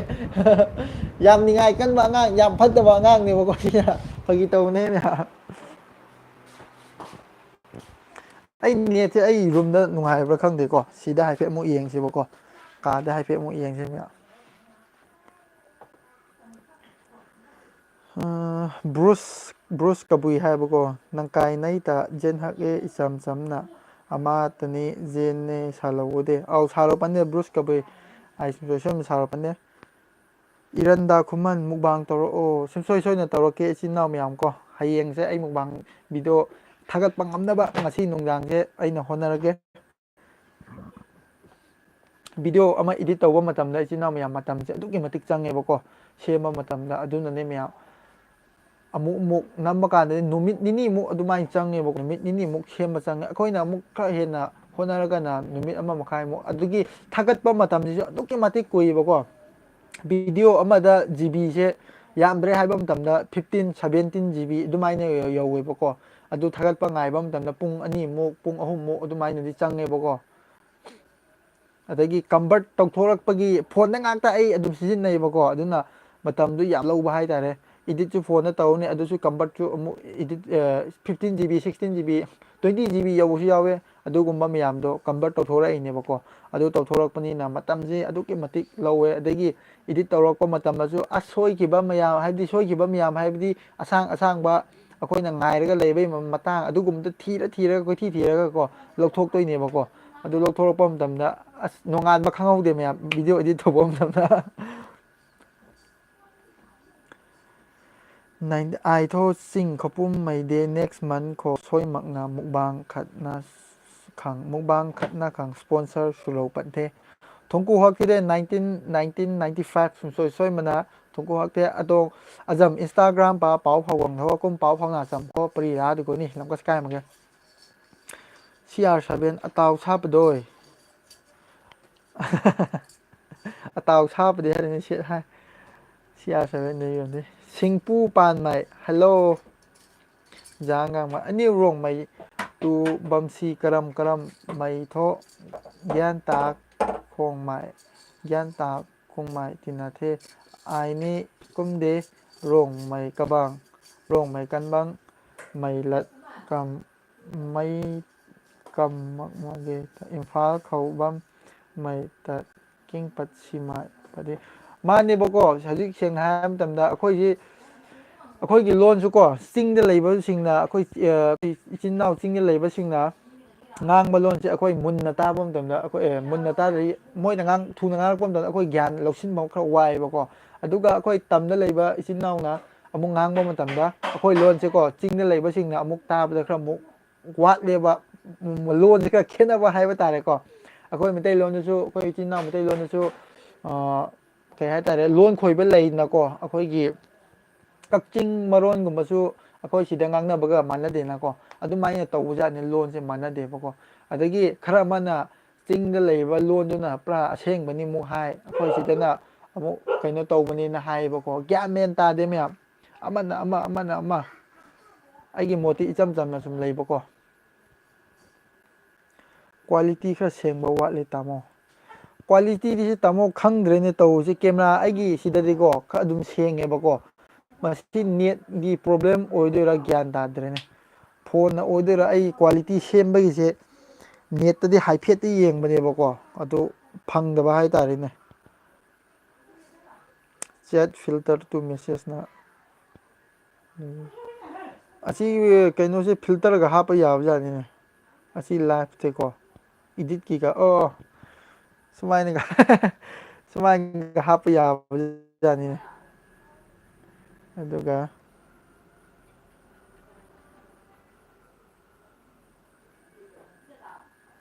ꯑꯦꯁ ꯀꯩꯅꯣꯁꯨ ꯂꯩꯗꯣ filter ꯃꯣꯏꯒꯤ ꯐꯖꯅꯕꯀꯣ ꯑꯗꯨꯒꯨꯝꯕꯁꯨ ꯂꯩꯌꯦ ꯁꯤꯅ ꯀꯩ ꯑꯣꯏꯗꯣꯏꯅꯣ ꯑꯣ ꯂꯩꯕ꯭ꯔꯣ ꯕ꯭ꯔꯣꯛꯅ ꯍꯥꯏꯌꯦꯕꯀꯣ ꯕ꯭ꯔꯣ ꯉꯥꯅꯨ ꯄꯥꯝꯃꯦ ꯍꯥꯏꯕꯅꯤꯅ ꯑꯩ ꯉꯥꯅꯨ ꯑꯃꯠꯇ ꯃꯇꯦꯡ ꯄꯥꯡꯖꯔꯛꯀꯦ ꯅꯣꯏ ꯁꯥꯏꯒ ꯑꯃꯨꯛꯇ ꯐꯖꯅ ꯆꯥꯔꯛꯑꯣ ꯕ꯭ꯔꯗꯔ ꯏꯟꯁꯇꯥꯗ ꯅꯝꯕꯔ ꯄꯤꯔꯛꯑꯣ ꯑꯩ ꯁꯨꯡꯁꯣꯏ ꯁꯣꯏꯗꯅ ꯄꯤꯔꯛꯀꯦ ꯏꯆꯤꯟ ꯏꯅꯥꯎ ꯃꯌꯥꯝꯅ ꯁꯨꯃꯥꯏꯅ ꯃꯇꯦꯡ ꯄꯥꯡꯕꯤꯕꯁꯤꯁꯨꯀꯣ ꯌꯥꯝꯅ ꯏꯆꯤꯟ ꯏꯅꯥꯎ ꯃꯌꯥꯝꯕꯨ ꯑꯩꯅ ꯍꯥꯏꯅꯤꯡꯉꯥꯏ ꯂꯩꯇꯅ ꯑꯩꯅ ꯊꯥꯒꯠꯆꯔꯤ ꯀꯩꯁꯨ ꯀꯥꯏꯗꯦ ꯏꯆꯤꯟ ꯏꯅꯥꯎ ꯃꯌꯥꯝ ꯑꯩꯅ ꯉꯁꯤ ꯏꯆꯤꯟ ꯏꯅꯥꯎ ꯍꯣꯏꯅ ꯑꯗꯨꯃꯥꯏꯅ ꯃꯇꯦꯡ ꯄꯥꯡꯂꯛꯄꯁꯦ ꯅꯣꯡꯃ ꯑꯩꯁꯨ ꯑꯉꯝꯕ ꯃꯇꯝꯗꯀꯣ ꯑꯩꯅ ꯃꯇꯦꯡ ꯄꯥꯡꯉꯛꯀꯅꯦꯕꯀꯣ ꯑꯩꯅ ꯃꯇꯦꯡ ꯄꯥꯡꯕ ꯍꯥꯏꯁꯦ ꯑꯩꯒꯤ ꯚꯤꯌꯋꯔ ꯁꯕꯁꯀ꯭ꯔꯥꯏꯕꯔꯁꯤꯡꯗꯃꯛꯇ ꯌꯧꯕ ꯉꯝꯗ꯭ꯔꯁꯨ ꯂꯩꯔꯤꯕ ꯁꯣꯁꯥꯏꯇꯤꯗ ꯁꯣꯁꯥꯏꯇꯤ ꯍꯥꯏꯁꯤꯔꯥꯅꯦ ꯂꯩꯔꯤꯕ ꯃꯤꯌꯥꯝꯗ ꯍꯥꯏꯕ ꯇꯥꯔꯦꯀꯣ ꯑꯩꯅ ꯋꯥꯅ ꯇꯧꯖꯕꯒꯤ ꯀꯩꯅꯣꯁꯦ ꯑꯩꯅ ꯅꯣꯡꯃ ꯅꯠꯇ꯭ꯔꯒ ꯅꯣꯡꯃꯗꯤ ꯑꯩꯁꯨ ꯃꯇꯦꯡ ꯄꯥꯡꯊꯣꯔꯛꯀꯅꯦꯕꯀꯣ ꯃꯌꯥꯝ ꯍꯧꯖꯤꯛꯄꯨꯗꯤ ꯑꯩꯅ ꯄꯥꯡꯒꯗꯕꯁꯦ ꯈꯔ ꯌꯧꯗ꯭ꯔꯤꯕ ꯈꯔ ꯋꯥꯠꯂꯤꯕꯀꯣ ꯑꯗꯨꯅ ꯃꯇꯝꯗꯨ ꯐꯥꯎ ꯑꯗꯨꯝ ꯉꯥꯏꯃꯤꯟꯅꯁꯤ ꯑꯃꯤꯑꯣꯏꯕ ꯍꯥꯏꯕꯁꯤꯅ ꯑꯃꯅ ꯃꯇꯦꯡ ꯄꯥꯡꯅꯒꯗꯕꯅꯦꯕꯀꯣ ꯑꯩ ꯏꯁꯥ ꯏꯇꯣꯝꯇꯒꯤ ꯈꯜꯂꯗꯤ ꯑꯗꯨ ꯁꯣꯏꯒꯅꯤꯅ ꯈꯜꯂꯦꯕꯀꯣ ꯑꯩ ꯏꯁꯥ ꯏꯇꯣꯝꯇꯒꯤ ꯈꯜꯂꯒꯗꯤ ꯑꯩꯁꯨ ꯀꯩ ꯍꯥꯏꯇꯥꯔꯦ ꯏꯁꯥ ꯏꯇꯣꯝꯇꯒꯤ ꯈꯜꯂꯒꯗꯤ ꯑꯗꯨꯗꯣ ꯄꯨꯔ ꯂꯥꯟꯒꯅꯤ ꯃꯤꯒꯤ ꯃꯣꯠꯅꯦ ꯑꯗꯨꯗꯤ ꯑꯩꯅ ꯍꯥꯏꯔꯨꯕ ꯌꯥꯕꯁꯨ ꯅꯠꯇꯦꯕꯀꯣ ꯃꯥꯒꯤ ꯋꯥꯈꯜꯂꯣꯟ ꯍꯥꯏꯕꯗꯨꯅꯤ ꯑꯗꯨꯕꯨ ꯑꯩꯒꯤ ꯃꯣꯠꯇ ꯏꯁꯥ ꯏꯇꯣꯝꯒꯤ ꯈꯟꯕꯁꯤ ꯑꯩꯒꯤ ꯃꯣꯠꯇꯗꯤ ꯁꯣꯏꯅ ꯑꯗꯨꯃꯥꯏꯅ ꯍꯥꯏꯅ ꯈꯜꯂꯦꯕꯀꯣ ꯑꯃꯅ ꯃꯇꯦꯡ ꯄꯥꯡꯅꯅꯤꯡꯉꯥꯏꯅꯤꯅ ꯑꯗꯨꯃꯥꯏꯅ ꯈꯜꯂꯦ ꯌꯥꯝ ꯅꯨꯡꯉꯥꯏꯖꯔꯦ ꯏꯆꯤꯜ ꯏꯅꯥꯎꯁꯨ ꯑꯗꯨꯝ ꯑꯩꯒꯤ ꯀꯃꯦꯟ ꯑꯩꯒꯤ ꯏꯟꯁꯇꯥꯗ ꯑꯗꯨꯝ ꯄꯥꯎ ꯐꯥꯎꯕꯤꯔꯛꯑꯣ ꯑꯗꯨꯝ ꯑꯉꯝꯕ ꯃꯇꯦꯡ ꯄꯥꯡꯅꯁꯤ ꯏꯆꯤꯟ ꯏꯅꯥꯎ ꯃꯌꯥꯝ ꯀꯣ ꯕꯦꯕꯤ ꯂꯨꯋꯥꯡ ꯀꯔꯤ ꯍꯤꯟꯖꯥꯡ ꯊꯣꯡꯒꯒꯦ ꯉꯁꯤꯁꯦ ꯊꯔꯣꯏꯒ ꯃꯥꯏꯔꯦꯟꯒ ꯊꯣꯡꯉꯦꯀꯣ ꯏꯆꯤꯟ ꯏꯅꯥꯎ ꯃꯌꯥꯝ ꯀꯣ ꯅꯦꯠ ꯌꯥꯝ ꯅꯨꯡꯉꯥꯏꯇꯕ ꯃꯥꯜꯂꯦ ꯀ꯭ꯋꯥꯂꯤꯇꯤ ꯌꯥꯗꯦ ꯆꯞꯄꯦ ꯑꯁ ꯀꯃꯥꯏꯅ ꯇꯧꯗꯣꯏꯅꯣꯕꯣ ꯑꯩꯁꯦ ꯅꯦꯠꯁꯤꯕꯣ ꯑꯩꯒꯤ ꯐ꯭ꯔꯟ ꯀꯦꯃꯦꯔꯥꯁꯦ ꯁꯦꯡꯕꯨꯗꯤ ꯁꯦꯡꯉꯦꯀꯣ ꯑꯗꯨꯕꯨ ꯌꯥꯝꯅ ꯁꯦꯡꯗꯕ ꯍꯥꯏꯕꯗꯨꯗꯤ ꯃꯛꯇꯤ ꯅꯠꯇꯦꯕ ꯅꯦꯠꯅ ꯑꯣꯏꯗꯣꯏꯔꯥ ꯈꯪꯗ꯭ꯔꯦꯅꯦ ꯑꯩ ꯂꯣꯀꯦꯁꯟꯁꯤꯁꯨ ꯍꯣꯡꯂꯕꯅꯦꯕꯀꯣ ꯑꯥꯔ ꯑꯦꯁ ꯂꯥꯏꯐ ꯕ꯭ꯔꯣꯛ ꯇꯕꯨꯏ ꯀꯥꯏꯈꯣꯡꯗꯥꯏ ꯕ꯭ꯔꯣ ꯑꯩꯁꯦ ꯀꯥꯃꯩꯅꯦꯕꯀꯣ ꯑꯩꯁꯦ ꯀꯥꯃꯩ ꯀꯥꯏꯈꯣꯡꯅꯦ ꯀꯗꯤ ꯆꯥꯡ ꯒꯣꯟꯉꯩ ꯃꯊꯪ ꯈꯣꯠꯊꯣꯛ ꯒꯥꯟꯉꯩꯅ ꯄꯣꯟꯗꯠ ꯈꯪꯁꯨꯊꯣ ꯑꯥꯏꯊꯣ ꯅꯥ ꯒꯥꯟꯉꯩ ꯇ ꯀꯍꯥꯎ ꯊꯣꯡꯀꯨ ꯍꯛꯇꯦ ꯄꯣꯟꯉꯩ ꯑꯣꯏ ꯀꯟꯁꯤꯗꯦ ꯊꯣꯡꯀꯨ ꯍꯛꯇꯦ ꯈꯪꯗ꯭ꯔꯦꯗ ꯒ꯭ꯌꯥꯟ ꯇꯥꯗ꯭ꯔꯦꯗ ꯏꯔꯟꯗꯥ ꯈꯨꯃꯟ ꯃꯊꯪꯗꯗꯤ ꯎꯇꯤ ꯆꯥꯔꯛꯑꯣ ꯏꯆꯤꯟ ꯏꯅꯥꯎ ꯃꯌꯥꯝ ꯑꯩ ꯃꯊꯪ ꯏꯆꯤꯟ ꯏꯅꯥꯎꯒꯤ ꯃꯤꯌꯥꯝꯒꯤ ꯀꯃꯦꯟꯁꯤꯡꯗꯨꯀꯣ ꯑꯩꯅ ꯋꯥꯠꯍꯧꯕ ꯂꯩꯔꯝꯕꯁꯨ ꯌꯥꯔꯦ ꯑꯗꯨꯕꯨ ꯑꯩ ꯑꯅꯝꯕꯅ ꯌꯥꯔꯤꯕ ꯃꯈꯩꯗꯤ ꯑꯩ ꯉꯝꯅꯕ ꯑꯩ ꯔꯤꯄ꯭ꯂꯥꯏ ꯇꯧꯋꯦꯕꯀꯣ ꯑꯩ ꯉꯝꯅꯕꯁꯨ ꯑꯩ ꯍꯣꯠꯅꯔꯛꯀꯦ ꯏꯆꯤꯟ ꯏꯅꯥꯎ ꯃꯌꯥꯝꯒꯤ ꯑꯩ ꯃꯊꯪ ꯑꯩ ꯑꯗꯨꯃꯥꯏꯅ ꯂꯧꯈꯠꯂꯒ ꯑꯩ ꯉꯝꯅꯕ ꯇꯧꯔꯛꯀꯦꯀꯣ ꯏꯆꯤꯟ ꯏꯅꯥꯎ ꯃꯌꯥꯝ ꯀꯣ CR7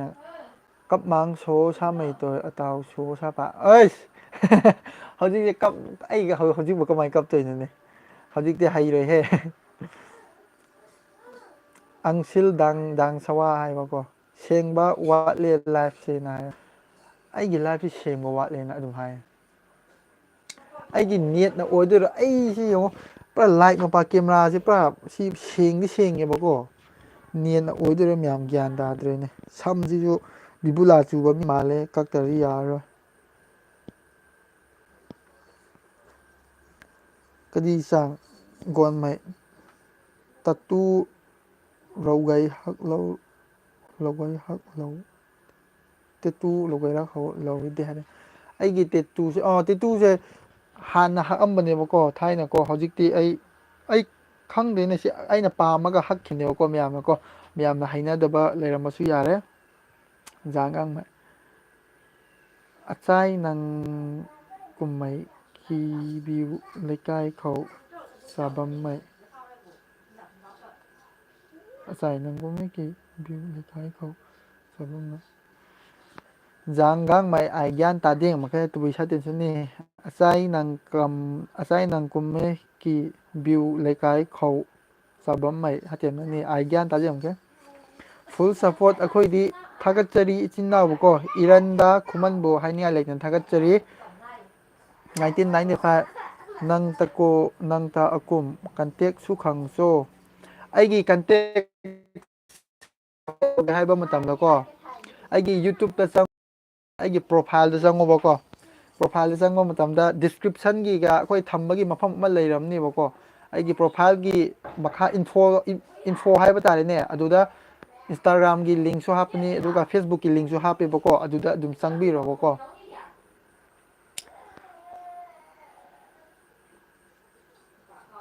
ꯅꯪ ꯀꯩ ꯂꯩꯀꯥꯏꯗꯅꯣ ꯍꯥꯏꯕ ꯑꯩꯁꯦ ꯑꯩꯈꯣꯏ ꯈꯨꯟꯁꯦ ꯀꯩꯅꯣꯅꯦ ꯂꯩꯁꯥꯡꯈꯣꯡꯗꯒꯤꯅꯦ ꯖꯥꯡꯒꯥꯡꯃꯩ ꯂꯩꯁꯥꯡꯈꯣꯡ ꯀꯣ ꯑꯥꯔ ꯑꯦꯁ ꯂꯥꯏꯐ ꯕ꯭ꯔꯣ ꯕ꯭ꯔꯣ ꯅꯩꯈꯠ ꯑꯅꯩ ꯃꯨꯛꯕꯥꯡ ꯁꯨꯆꯝ ꯈꯣ ꯑꯦꯗ꯭ꯔꯦꯁ ꯊꯣ ꯁꯥꯜꯍꯧꯑꯣ ꯕ꯭ꯔꯣ ꯂꯩꯁꯥꯡꯈꯣꯡ ꯑꯩꯈꯣꯏ ꯈꯨꯟꯁꯦ ꯂꯩꯁꯥꯡꯈꯣꯡꯗꯒꯤꯅꯦꯕꯀꯣ ꯂꯩꯁꯥꯡꯈꯣꯡꯗꯩꯅꯦꯕ ꯅꯣꯡꯃ ꯐꯖꯅ ꯅꯣꯡꯃ ꯌꯥꯏ ꯐꯖꯅ ꯆꯥꯃꯤꯟꯅꯁꯤ ꯑꯥꯔ ꯑꯦꯁ ꯂꯥꯏꯐ ꯕ꯭ꯔꯣꯀꯣ ꯐꯖꯅ ꯆꯥꯃꯤꯟꯅꯁꯤ ꯀꯩꯁꯨ ꯀꯥꯏꯗꯦ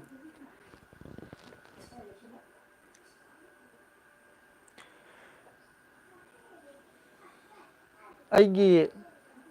ꯏꯟꯁꯇꯥꯒꯤ ꯀꯩꯅꯣꯗꯣ ꯑꯗꯨꯝ ꯂꯥꯏꯕꯅꯦꯕꯀꯣ ꯌꯨꯇꯨꯕꯇ ꯃꯌꯥꯝꯅ ꯑꯗꯨꯝ ꯆꯪꯉꯣꯕ ꯌꯨꯇꯨꯕꯇ ꯆꯪꯉꯀꯥꯟꯗ ꯏꯟꯐꯣ ꯂꯩꯕꯅꯦꯕꯀꯣ ꯍꯣꯏ ꯈꯪꯗꯕꯁꯨ ꯂꯩꯔꯝꯕꯁꯨ ꯌꯥꯏ ꯑꯗꯨꯕꯨ ꯂꯥꯏꯗꯤ ꯂꯥꯏꯕꯅꯦ ꯏꯟꯐꯣꯗꯨꯗ ꯑꯗꯨꯝ ꯆꯪꯉꯒ ꯂꯤꯡ ꯂꯣꯏꯅ ꯍꯥꯞꯄꯕꯅꯦ ꯑꯗꯨꯗ ꯑꯩꯒꯤ ꯄꯥꯎ ꯐꯥꯎꯅꯕ ꯌꯥꯕꯈꯩꯀꯣ ꯑꯗꯨꯝ ꯐꯥꯎꯅꯁꯤ ꯏꯆꯤꯟ ꯏꯅꯥꯎ ꯃꯌꯥꯝ ꯑꯗꯨꯝ ꯂꯥꯛꯑꯣ ꯑꯩꯒꯤꯗꯤ ꯀꯔꯤꯝꯇ ꯈꯟꯗꯦ ꯑꯩꯉꯣꯟꯗ ꯂꯥꯛꯄꯒꯩ ꯑꯩꯗꯤ ꯋꯦꯜꯀꯝ ꯉꯥꯛꯇꯅꯦꯕꯀꯣ ꯕ꯭ꯔꯣ ꯅꯦꯠ ꯌꯥꯝ ꯆꯠꯄꯦ ꯅꯨꯡꯉꯥꯏꯇꯦ ꯄ꯭ꯔꯣꯕ꯭ꯂꯦꯝ ꯅꯠꯇꯦ ꯐꯣꯟ ꯄ꯭ꯔꯣꯕ꯭ꯂꯦꯝ ꯅꯠꯇꯦ ꯑꯣ ꯅꯦꯠꯅ ꯑꯣꯏꯗꯣꯏꯅꯦꯀꯣ ꯁꯤꯁꯦ ꯑꯗꯨꯗꯤ ꯑꯁ ꯐꯔꯛꯅꯦ ꯇꯧꯔꯤꯁꯦ ꯑꯩꯒꯤꯁꯦ ꯏꯆꯤꯟ ꯏꯅꯥꯎ ꯃꯌꯥꯝ ꯍꯧꯖꯤꯛꯁꯦ 4Gꯅꯦꯕꯀꯣ 4G ꯑꯣꯏꯔꯁꯨ ꯅꯦꯠ ꯅꯨꯡꯉꯥꯏ ꯑꯩꯒꯤ ꯔꯨꯝ ꯁꯤꯒꯤ ꯀꯥꯁꯤꯗꯗꯤ ꯅꯦꯠ ꯅꯨꯡꯉꯥꯏꯕꯅꯦꯕꯀꯣ ꯑꯗꯨꯒ ꯍꯧꯖꯤꯛꯀꯤ ꯉꯁꯥꯏ ꯑꯩꯈꯣꯏꯒꯤ ꯏꯃꯥꯍꯣꯏ ꯂꯩꯕ ꯃꯐꯝꯗꯨꯅ ꯈꯔ ꯅꯨꯡꯉꯥꯏꯇꯕꯅꯦꯕ ꯅꯦꯠꯁꯦ ꯐꯔꯛꯅꯦ ꯇꯧꯁꯦ